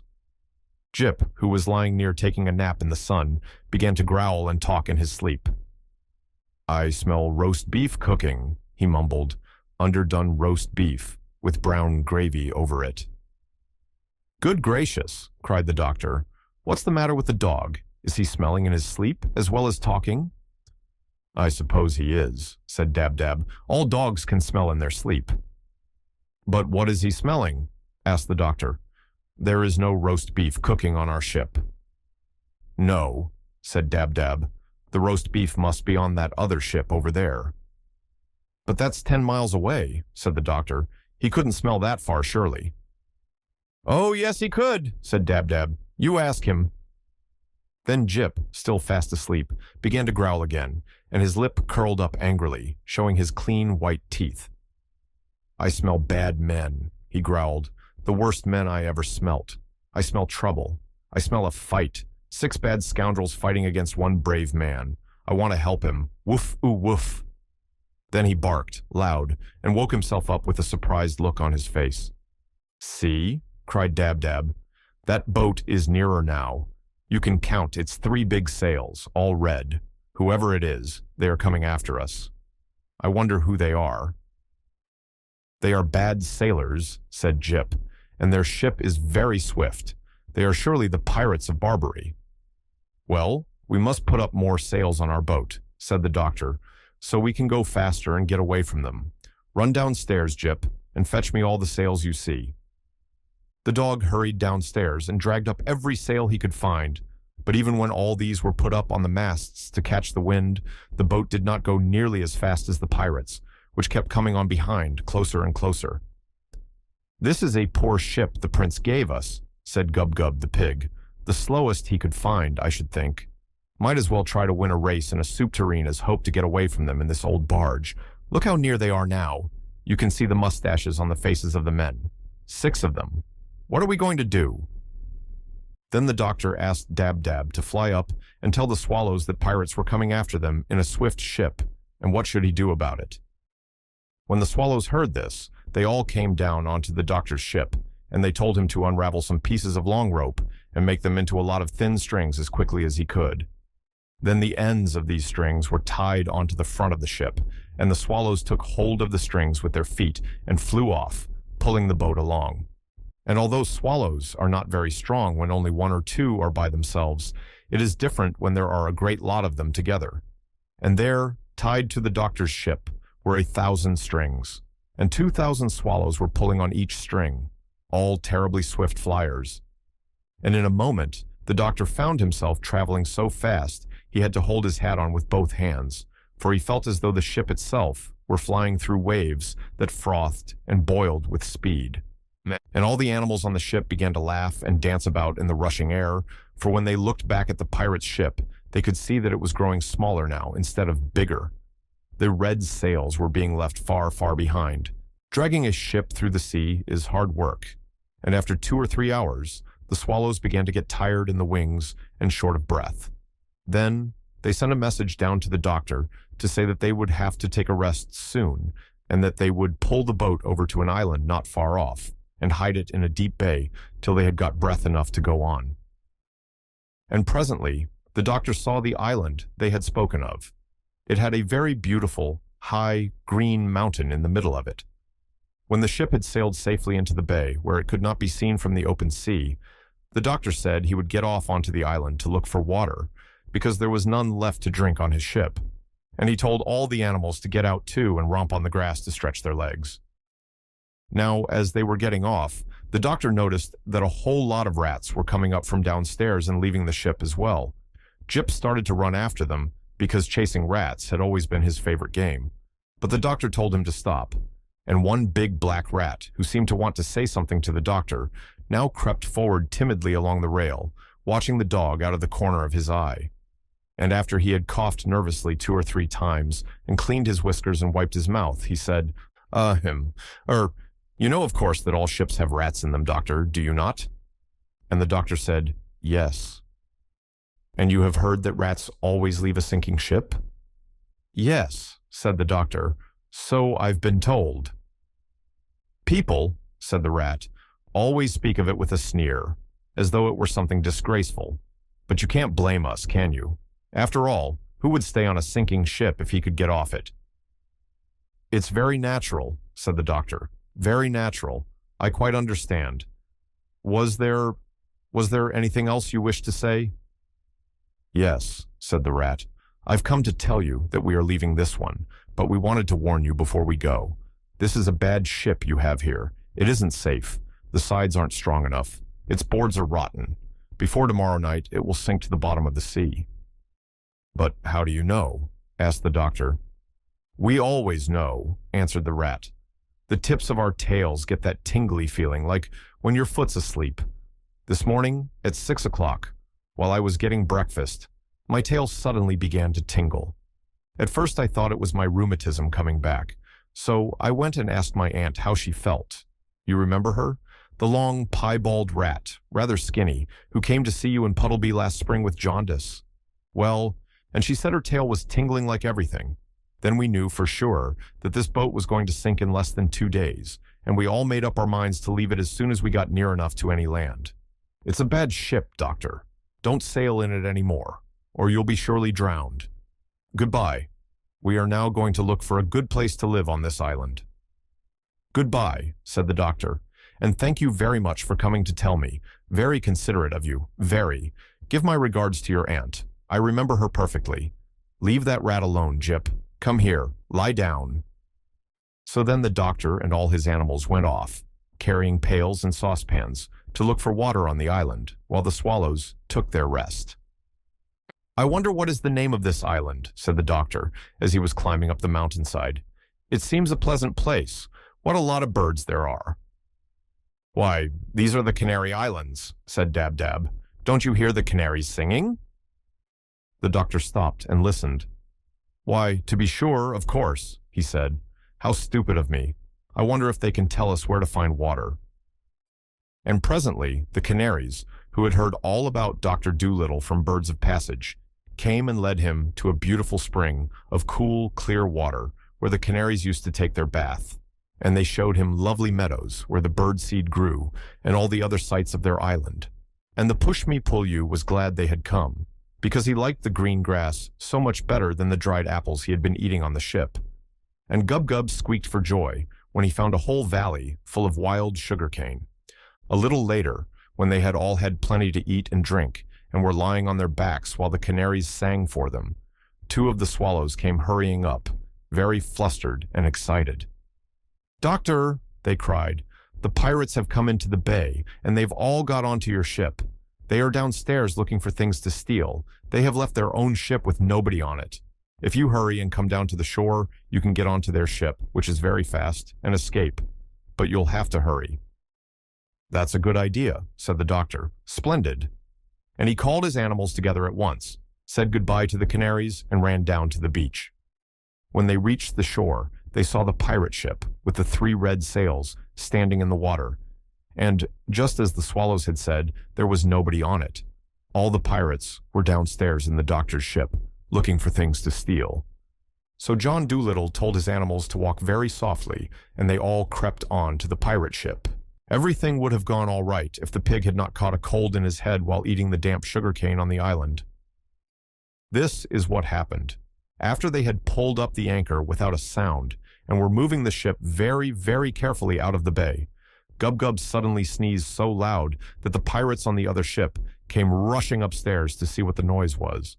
As soon as they saw that the doctor was escaping, they sailed the other boat right across the entrance to the bay so that the doctor could not get out into the open sea.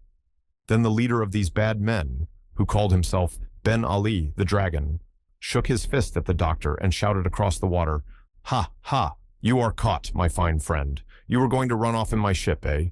But you are not a good enough sailor to beat Ben Ali, the Barbary dragon. I want that duck you've got, and the pig too. We'll have pork chops and roast duck for supper tonight. And before I let you go home, you must make your friends send me a trunk full of gold." Poor Gub-Gub began to weep, and Dab-Dab made ready to fly to save her life. But the owl, Too-Too, whispered to the doctor, "Keep him talking, doctor. Be pleasant to him. Our old ship is bound to sink soon. The rats said it would be at the bottom of the sea before tomorrow night. And the rats are never wrong. Be pleasant till the ship sinks under him. Keep him talking." "What, until tomorrow night?" said the doctor. "Well, I'll do my best. Let me see. What shall I talk about?" "Oh, let them come on," said Jip. "We can fight the dirty rascals. There are only 6 of them. Let them come on. I'd love to tell that collie next door when we get home that I had bitten a real pirate. Let 'em come. We can fight them." "But they have pistols and swords," said the doctor. "No, that would never do. I must talk to him. Look here, Ben Ali." But before the doctor could say any more, the pirates began to sail the ship nearer, laughing with glee, and saying one to another, "Who shall be the first to catch the pig?" Poor Gub-Gub was dreadfully frightened, and the push-me-pull-you began to sharpen his horns for a fight by rubbing them on the mast of the ship, while Jip kept springing into the air and barking and calling Ben Ali bad names in dog language. But presently something seemed to go wrong with the pirates. They stopped laughing and cracking jokes. They looked puzzled. Something was making them uneasy. Then Ben Ali, staring down at his feet, suddenly bellowed out, "Thunder and lightning! Men, the boat's leaking!" And then the other pirates peered over the side, and they saw that the boat was indeed getting lower and lower in the water. And one of them said to Ben Ali, "But surely if this old boat were sinking, we should see the rats leaving it." And Jip shouted across from the other ship, "You great duffers, there are no rats there to leave. They left 2 hours ago. Ha ha ha ha to you, my fine friends." But of course, the men did not understand him. Soon the front end of the ship began to go down and down, faster and faster, till the boat looked almost as though it were standing on its head, and the pirates had to cling to the rails and the masts and the ropes and anything to keep from sliding off. Then the sea rushed roaring in through all the windows and the doors, and at last the ship plunged right down to the bottom of the sea, making a dreadful gurgling sound, and the 6 bad men were left bobbing about in the deep water of the bay. Some of them started to swim for the shores of the island, while others came and tried to get onto the boat where the doctor was. But Jip kept snapping at their noses, so they were afraid to climb up the side of the ship. Then suddenly they all cried out in great fear, "The sharks! The sharks are coming! Let us get onto the ship before they eat us! Help! Help! The sharks! The sharks!" And now the doctor could see, all over the bay, the backs of big fishes swimming swiftly through the water. And one great shark came near to the ship, and poking his nose out of the water, he said to the doctor, "Are you John Dolittle, the famous animal doctor?" "Yes," said Dr. Dolittle, "that is my name." "Well," said the shark, "we know these pirates to be a bad lot, especially Ben Ali. If they are annoying you, we will gladly eat them up for you, and then you won't be troubled any more." "Thank you," said the doctor. "This is really most attentive, but I don't think it will be necessary to eat them. Don't let any of them reach the shore until I tell you. Just keep them swimming about, will you? And please make Ben Ali swim over here that I may talk to him." So the shark went off and chased Ben Ali over to the doctor. "Listen, Ben Ali," said John Dolittle, leaning over the side, "you have been a very bad man, and I understand that you have killed many people.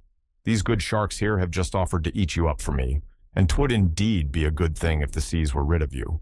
But if you will promise to do as I tell you, I will let you go in safety." "What must I do?" asked the pirate, looking down sideways at the big shark who was smelling his leg under the water. "You must kill no more people," said the doctor. "You must stop stealing. You must never sink another ship. You must give up being a pirate altogether." "But what shall I do then?" asked Ben Ali. "How shall I live?" "You and all your men must go on to this island and be bird seed farmers," the doctor answered. "You must grow bird seed for the canaries." The Barbary dragon turned pale with anger. "Grow bird seed? He groaned in disgust. "Can't I be a sailor?" "No," said the doctor, "you cannot. You have been a sailor long enough, and sent many stout ships and good men to the bottom of the sea. For the rest of your life, you must be a peaceful farmer. The shark is waiting. Do not waste any more of his time. Make up your mind." "Thunder and lightning," Ben Ali muttered. "Birdseed." Then he looked down into the water again and saw the great fish smelling his other leg. "Very well," he said sadly. "We'll be farmers." "And remember," said the doctor, "that if you do not keep your promise, if you start killing and stealing again, I shall hear of it, because the canaries will come and tell me, and be very sure that I will find a way to punish you.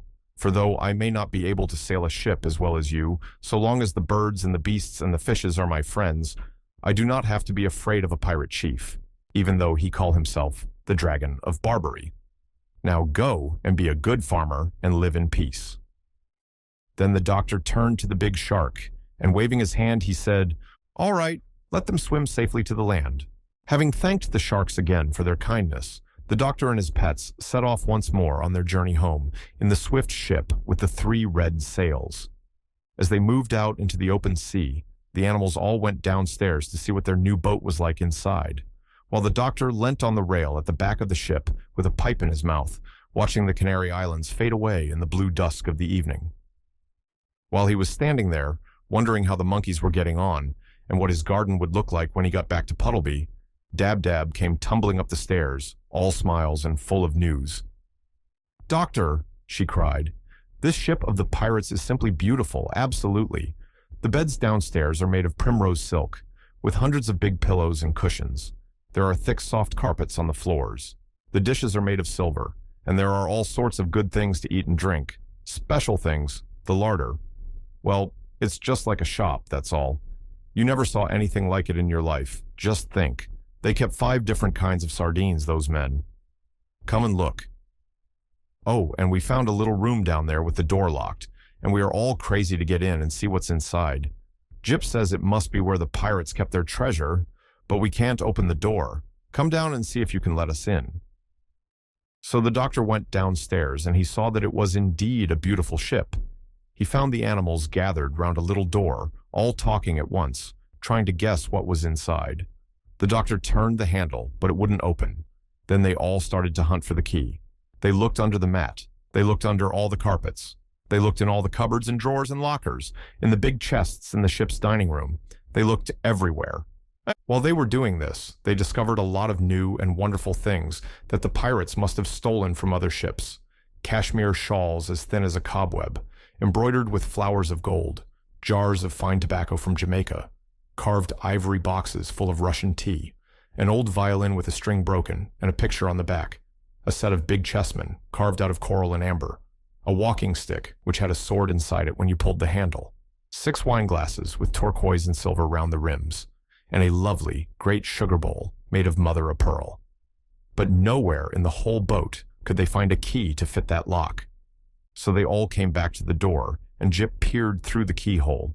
But something had been stood against the wall on the inside, and he could see nothing. While they were standing around, wondering what they should do, the owl, Tutu, suddenly said, "Shh, listen, I do believe there's someone in there."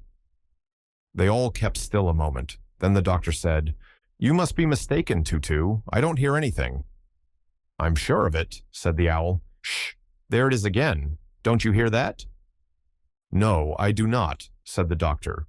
"What kind of a sound is it?" "I hear the noise of someone putting his hand in his pocket," said the owl. "But that makes hardly any sound at all," said the doctor. "You couldn't hear that out here." "Pardon me, but I can," said Tutu. "I tell you there is someone on the other side of that door putting his hand in his pocket. Almost everything makes some noise, if your ears are only sharp enough to catch it. Bats can hear a mole walking in his tunnel under the earth, and they think they're good hearers. But we owls can tell you, using only one ear, the color of a kitten from the way it winks in the dark." "Well, well," said the doctor. "You surprise me. That's very interesting. Listen again and tell me what he's doing now." "I'm not sure yet," said Tutu, "if it's a man at all. Maybe it's a woman. Lift me up and let me listen at the keyhole and I'll soon tell you." So the doctor lifted the owl up and held him close to the lock of the door. After a moment, Tutu said, "Now he's rubbing his face with his left hand. It is a small hand and a small face. It might be a woman. No. Now he pushes his hair back off his forehead. It's a man, all right." "Women sometimes do that," said the doctor. "True," said the owl. "But when they do, their long hair makes quite a different sound. Shh, make that fidgety pig keep still. Now, all hold your breath a moment so I can listen well. This is very difficult, what I'm doing now, and the pesky door is so thick. Shh, everybody quite still. Shut your eyes and don't breathe." Tutu leaned down and listened again very hard and long. At last, he looked up into the doctor's face and said, "The man in there is unhappy. He weeps. He has taken care not to blubber or sniffle, lest we should find out that he is crying. But I heard, quite distinctly, the sound of a tear falling on his sleeve." "How do you know it wasn't a drop of water falling off the ceiling on him?" asked Gub-Gub. "Pshaw, such ignorance," sniffed Tutu. "A drop of water falling off the ceiling would have made 10 times as much noise." "Well," said the doctor, "if the poor fellow's unhappy, we've got to get." Right away an axe was found, and the doctor soon chopped a hole in the door big enough to clamber through. At first, he could see nothing at all. It was so dark inside. So he struck a match. The room was quite small, no window, the ceiling low. For furniture, there was only one little stool. All round the room, big barrels stood against the walls, fastened at the bottom, so they wouldn't tumble with the rolling of the ship, and above the barrels, pewter jugs of all sizes hung from wooden pegs. There was a strong, winey smell, and in the middle of the floor sat a little boy about 8 years old, crying bitterly. "I declare, it is the pirate's rum room," said Jip in a whisper. "Yes, very rum," said Gub-Gub. "The smell makes me giddy." The little boy seemed rather frightened to find a man standing there before him, and all those animals staring in through the hole in the broken door. But as soon as he saw John Dolittle's face by the light of the match, he stopped crying and got up. "You aren't one of the pirates, are you?" he asked. And when the doctor threw back his head and laughed long and loud, the little boy smiled too and came and took his hand. "You laugh like a friend," he said, "not like a pirate. Could you tell me where my uncle is?" "I am afraid I can't," said the doctor. "When did you see him last?" "It was the day before yesterday," said the boy. "I and my uncle were out fishing in our little boat when the pirates came and caught us. They sunk our fishing boat and brought us both onto this ship. They told my uncle that they wanted him to be a pirate like them, for he was clever at sailing a ship in all weathers. But he said he didn't want to be a pirate because killing people and stealing was no work for a good fisherman to do. Then the leader, Ben Ali, got very angry and gnashed his teeth and said they would throw my uncle into the sea if he didn't do as they said. They sent me downstairs, and I heard the noise of a fight going on above. And when they let me come up again next day, my uncle was nowhere to be seen. I asked the pirates where he was, but they wouldn't tell me. I am very much afraid they threw him into the sea and drowned him." And the little boy began to cry again. "Well now, wait a minute," said the doctor. "Don't cry. Let's go and have tea in the dining room, and we'll talk it over. Maybe your uncle is quite safe all the time. You don't know that he was drowned, do you? And that's something. Perhaps we can find him for you. First, we'll go and have tea with strawberry jam, and then we will see what can be done." All the animals had been standing around listening with great curiosity, and when they had gone into the ship's dining room and were having tea, Dab-Dab came up behind the doctor's chair and whispered, "Ask the porpoises if the boy's uncle was drowned. They'll know." "All right," said the doctor, taking a second piece of bread and jam. "What are those funny, clicking noises you are making with your tongue?" asked the boy. "Oh, I just said a couple of words in duck language," the doctor answered. "This is Dab-Dab, one of my pets." "I didn't even know that ducks had a language," said the boy. "Are all these other animals your pets too? What is that strange-looking thing with 2 heads?" "Shh," the doctor whispered. "That is the push-me-pull-you. Don't let him see we're talking about him. He gets so dreadfully embarrassed. Tell me, how did you come to be locked up in that little room?" "The pirates shut me in there when they were going off to steal things from another ship. When I heard someone chopping on the door, I didn't know who it could be. I was very glad to find it was you." Do you think you will be able to find my uncle for me?" "Well, we are going to try very hard," said the doctor. "Now, what was your uncle like to look at?" "He had red hair," the boy answered. "Very red hair, and the picture of an anchor tattooed on his arm. He was a strong man, a kind uncle, and the best sailor in the South Atlantic. His fishing boat was called the Saucy Sally, a cutter-rigged sloop." "What's cutter-rigged sloop?" whispered Gub-Gub, turning to Jip. "Shh, that's the kind of a ship the man had," said Jip. "Keep still, can't you?" "Oh," said the pig. "Is that all? I thought it was something to drink." So the doctor left the boy to play with the animals in the dining room and went upstairs to look for passing porpoises. And soon a whole school came dancing and jumping through the water on their way to Brazil. When they saw the doctor leaning on the rail of his ship, they came over to see how he was getting on.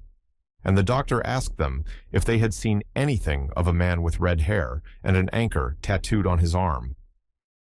"Do you mean the master of the Saucy Sally?" asked the porpoises. "Yes," said the doctor, "that's the man. Has he been drowned?"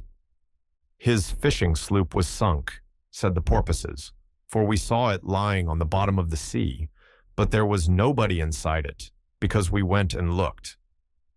"His little nephew is on the ship with me here," said the doctor, "and he is terribly afraid that the pirates threw his uncle into the sea. Would you be so good as to find out for me for sure whether he has been drowned or not?" "Oh, he isn't drowned," said the porpoises. "If he were, we would be sure to have heard of it from the deep-sea decapods. We hear all the saltwater news. The shellfish call us the ocean gossips."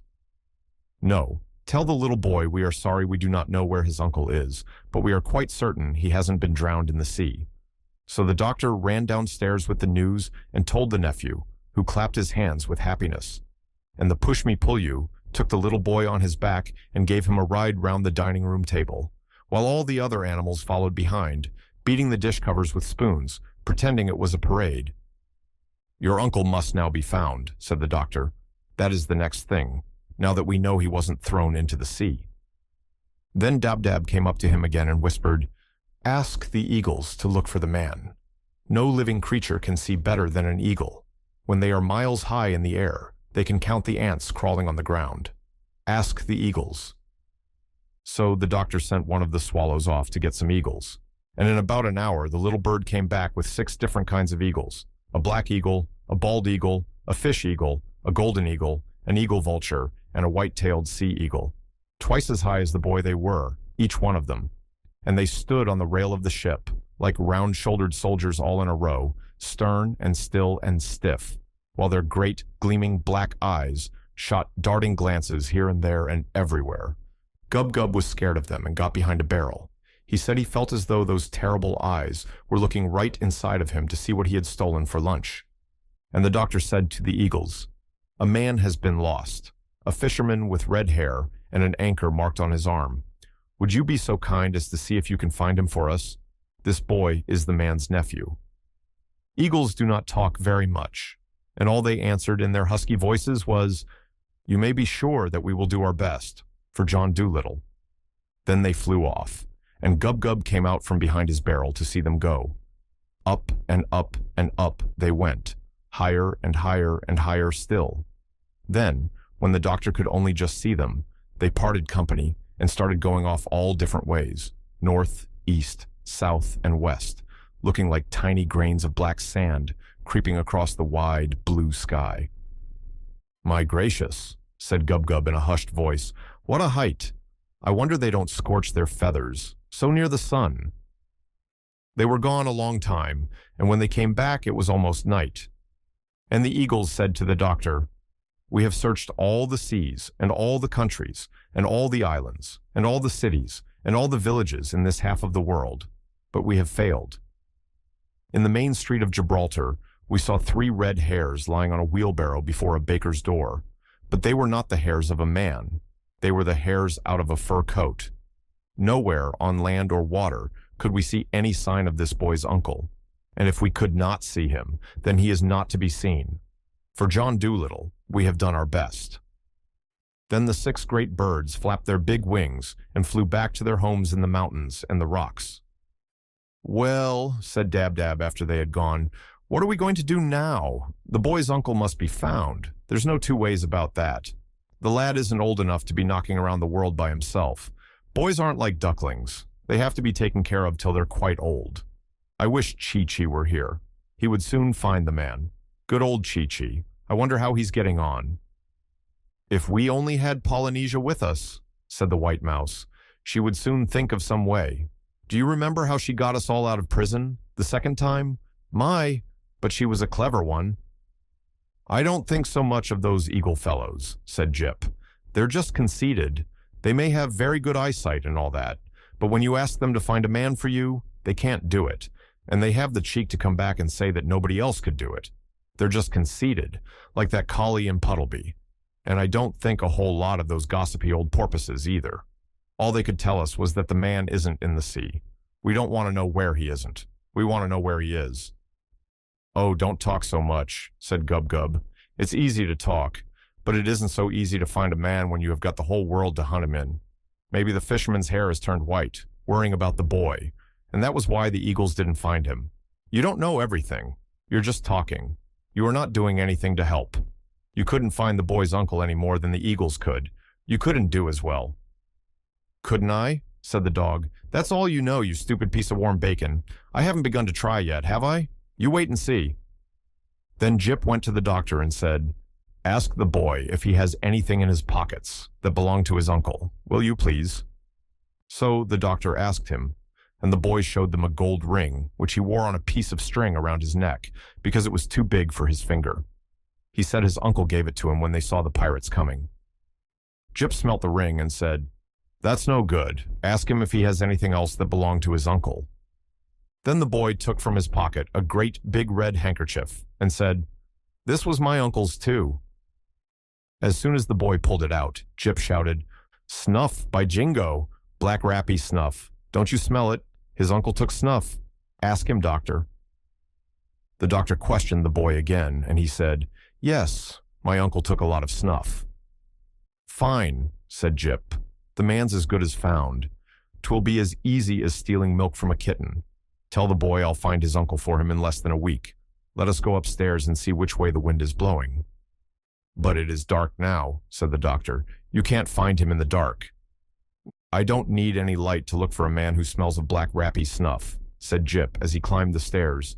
"If the man had a hard smell, like string, now, or hot water, it would be different. But snuff, tut, tut." "Does hot water have a smell?" asked the doctor. "Certainly it has," said Jip. "Hot water smells quite different from cold water. It is warm water, or ice, that has the really difficult smell. Why, I once followed a man for 10 miles on a dark night by the smell of the hot water he had used to shave with, for the poor fellow had no soap. Now then, let us see which way the wind is blowing. Wind is very important in long-distance smelling. It mustn't be too fierce a wind, and of course, it must blow the right way. A nice, steady, damp breeze is the best of all. Ha! This wind is from the north." Then Jip went up to the front of the ship and smelt the wind, and he started muttering to himself, "Tar, Spanish onions, kerosene oil, wet raincoats, crushed laurel leaves, rubber burning, lace curtains being washed. No, my mistake, lace curtains hanging out to dry, and foxes, hundreds of them, cubs, and—" "Can you really smell all those different things in this one wind?" asked the doctor. "Why, of course," said Jip. "And those are only a few of the easy smells, the strong ones. Any mongrel could smell those with a cold in the head. Wait now, and I'll tell you some of the harder scents that are coming on this wind, a few of the dainty ones." Then the dog shut his eyes tight, poked his nose straight up in the air, and sniffed hard with his mouth half open. For a long time he said nothing. He kept as still as a stone. He hardly seemed to be breathing at all. When at last he began to speak, it sounded almost as though he were singing, sadly, in a dream.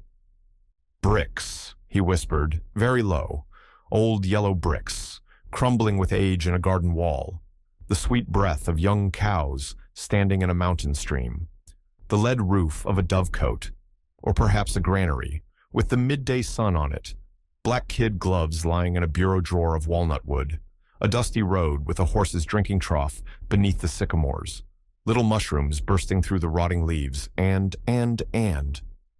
"Any parsnips?" asked Gub-Gub. "No," said Jip. "You always think of things to eat. No parsnips whatever, and no snuff. Plenty of pipes and cigarettes and a few cigars. But no snuff. We must wait till the wind changes to the south." "Yes, it's a poor wind, that," said Gub-Gub. "I think you're a fake, Jip. Whoever heard of finding a man in the middle of the ocean just by smell? I told you couldn't do it." "Look here," said Jip, getting really angry. "You're going to get a bite on the nose in a minute. You needn't think that just because the doctor won't let us give you what you deserve, that you can be as cheeky as you like." "Stop quarreling," said the doctor. "Stop it. Life's too short. Tell me, Jip, where do you think those smells are coming from?" "From Devon and Wales, most of them," said Jip. "The wind is coming that way."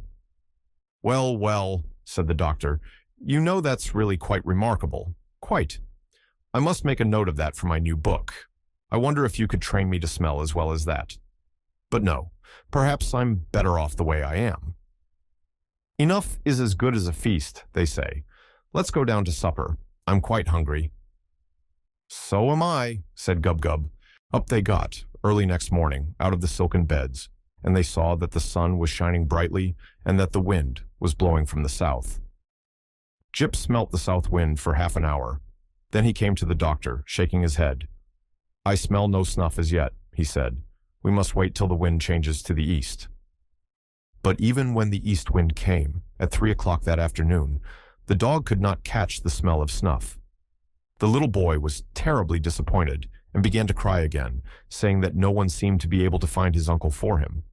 But all Jip said to the doctor was, "Tell him that when the wind changes to the west, I'll find his uncle, even though he be in China, so long as he is still taking black rappy snuff."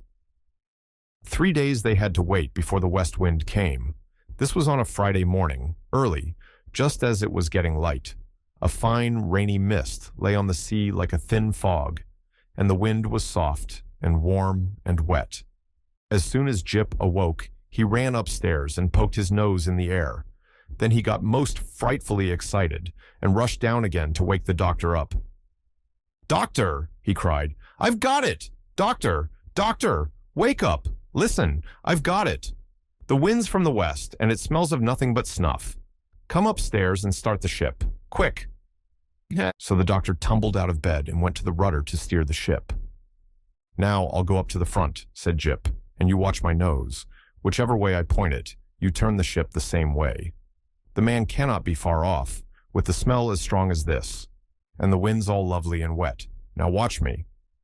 So all that morning, Jip stood in the front part of the ship, sniffing the wind and pointing the way for the doctor to steer, while all the animals and the little boy stood round with their eyes wide open, watching the dog in wonder.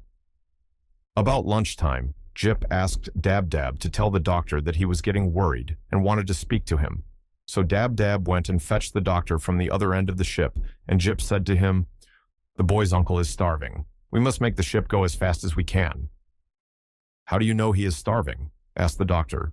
"Because there is no other smell in the west wind but snuff," said Jip.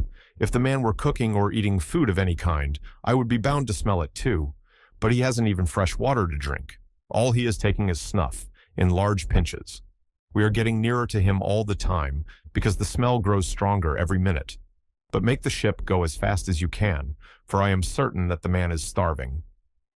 "All right," said the doctor, and he sent Dab-Dab to ask the swallows to pull the ship, the same as they had done when the pirates were chasing them.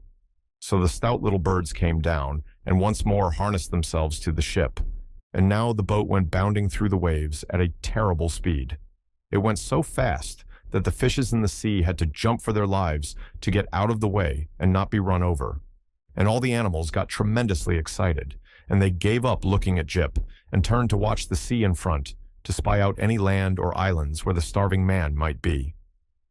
But hour after hour went by, and still the ship went rushing on, over the same flat sea, and no land anywhere came in sight. And now the animals gave up chattering, and sat around silent, anxious, and miserable. The little boy again grew sad. and on Jip's face there was a worried look. At last, late in the afternoon, just as the sun was going down, the owl, Tutu, who was perched on the tip of the mast, suddenly startled them all by crying out at the top of his voice, "Jip, Jip, I see a great, great rock in front of us. Look, way out there where the sky and the water meet. See the sun shine on it, like gold. Is the smell coming from there?" And Jip called back, "Yes, that's it. That is where the man is. At last, at last." And when they got nearer, they could see that the rock was very large as a big field. No trees grew on it, no grass, nothing. The great rock was as smooth and as bare as the back of a tortoise. Then the doctor sailed the ship right round the rock. But nowhere on it could a man be seen. All the animals screwed up their eyes and looked as hard as they could, and John Dolittle got a telescope from downstairs. But not one living thing could they spy, not even a gull, nor a starfish, nor a shred of seaweed. They all stood still and listened, straining their ears for any sound. But the only noise they heard was the gentle lapping of the little waves against the sides of their ship. Then they all started calling, "Hello there, off hello," till their voices were hoarse. But only the echo came back from the rock. And the little boy burst into tears and said, "I am afraid I shall never see my uncle any more. What shall I tell them when I get home?" But Jip called to the doctor, "He must be there. He must. The smell goes on no further. He must be there, I tell you. Sail the ship close to the rock and let me jump out on it." So the doctor brought the ship as close as he could and let down the anchor. Then he and Jip got out of the ship onto the rock. Jip at once put his nose down close to the ground and began to run all over the place. Up and down he went, back and forth, zigzagging, twisting, doubling, and turning. And everywhere he went, the doctor ran behind him, close at his heels, till he was terribly out of breath. At last, Jip let out a great bark and sat down. And when the doctor came running up to him, he found the dog staring into a big, deep hole in the middle of the rock. "The boy's uncle is down there," said Jip quietly. "No wonder those silly eagles couldn't see him. It takes a dog to find a man." So the doctor got down into the hole, which seemed to be a kind of cave or tunnel running a long way under the ground. Then he struck a match and started to make his way along the dark passage, with Jip following behind. The doctor's match soon went out, and he had to strike another and another and another. At last, the passage came to an end, and the doctor found himself in a kind of tiny room with walls of rock. And there, in the middle of the room, his head resting on his arms, lay a man with very red hair, fast asleep. Jip went up and sniffed at something lying on the ground beside him. The doctor stooped and picked it up. It was an enormous snuff box, and it was full of black rappee. Gently, then, very gently, the doctor woke the man up. But just at that moment, the match went out again, and the man thought it was Ben Alley coming back, and he began to punch the doctor in the dark. But when John Dolittle told him who it was, and that he had his little nephew safe on his ship, the man was tremendously glad, and said he was sorry he had fought the doctor. He had not hurt him much, though, because it was too dark to punch properly. Then he gave the doctor a pinch of snuff.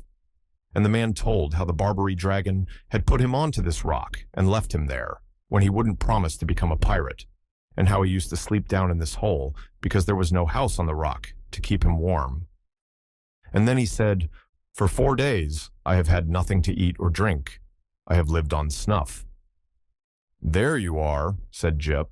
"What did I tell you?"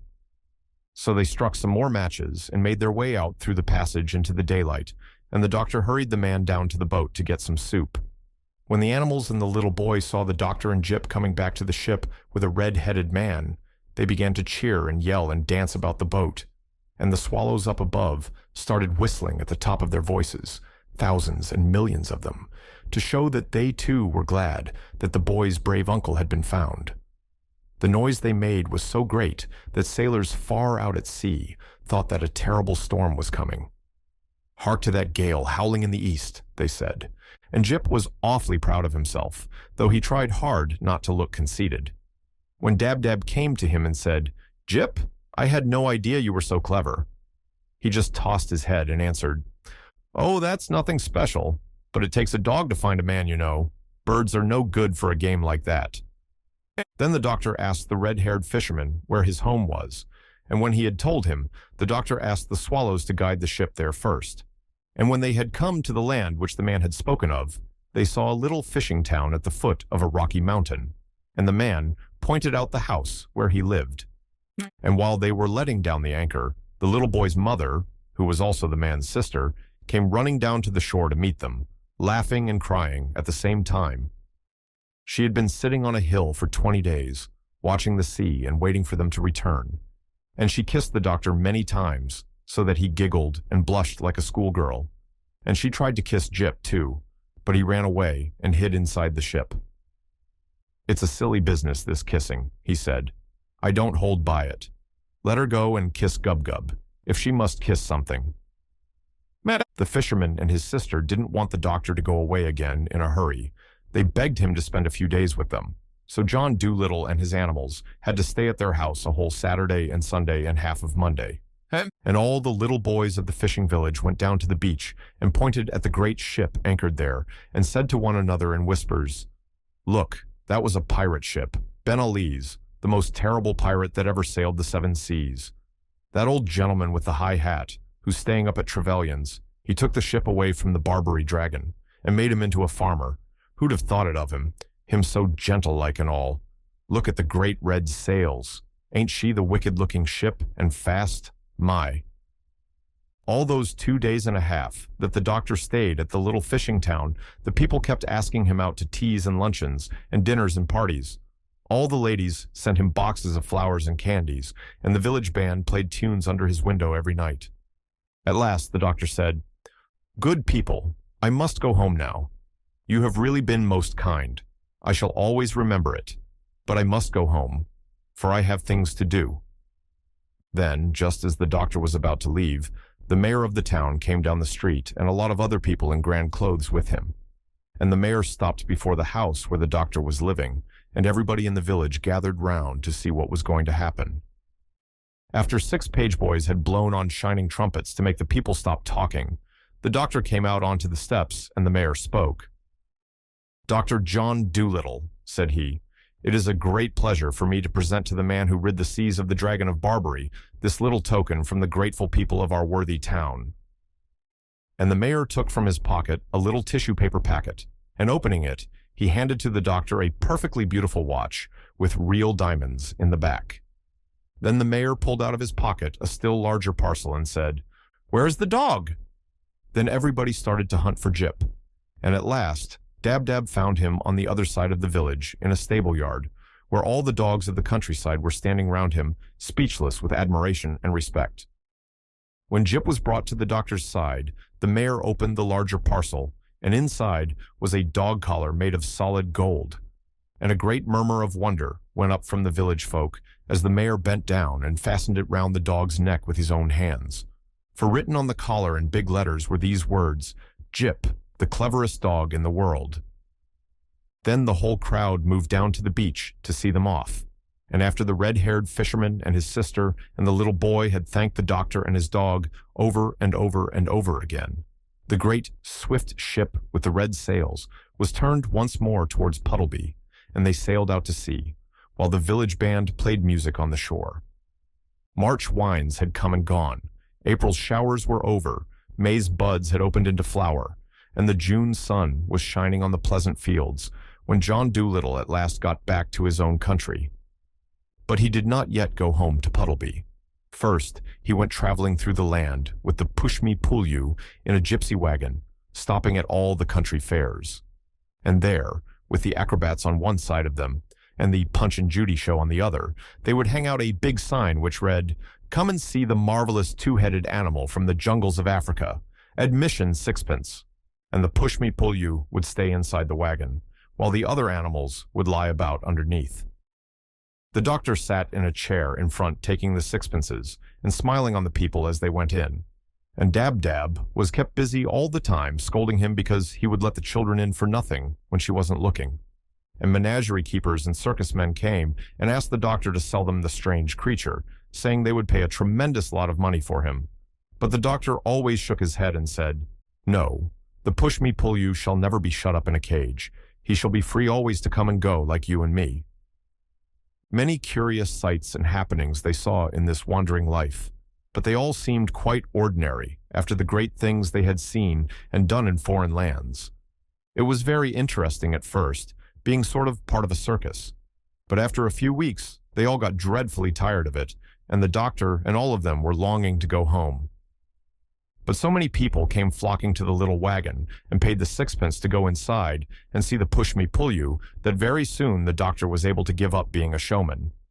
And one fine day, when the hollyhocks were in full bloom, he came back to Puddleby a rich man, to live in the little house with the big garden.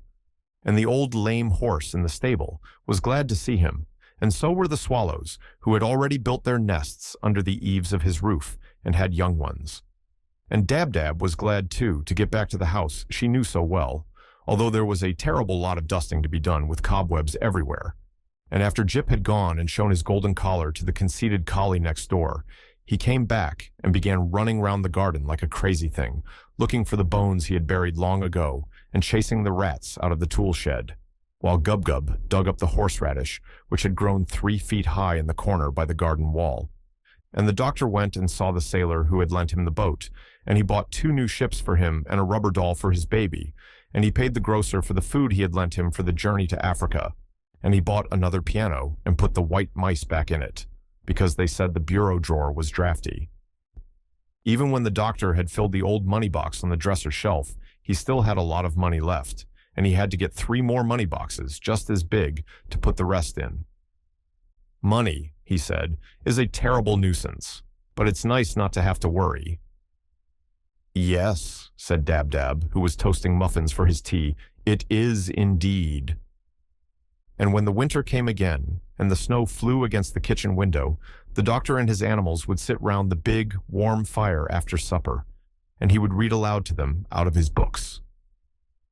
But far away in Africa, where the monkeys chattered in the palm trees before they went to bed under the big yellow moon, they would say to one another, "I wonder what the good man's doing now, over there in the land of the white men. Do you think he ever will come back?" And Polynesia would squeak out from the vines, "I think he will. I guess he will. I hope he will." And then the crocodile would grunt up at them from the black mud of the river, "I'm sure he will. Go to sleep."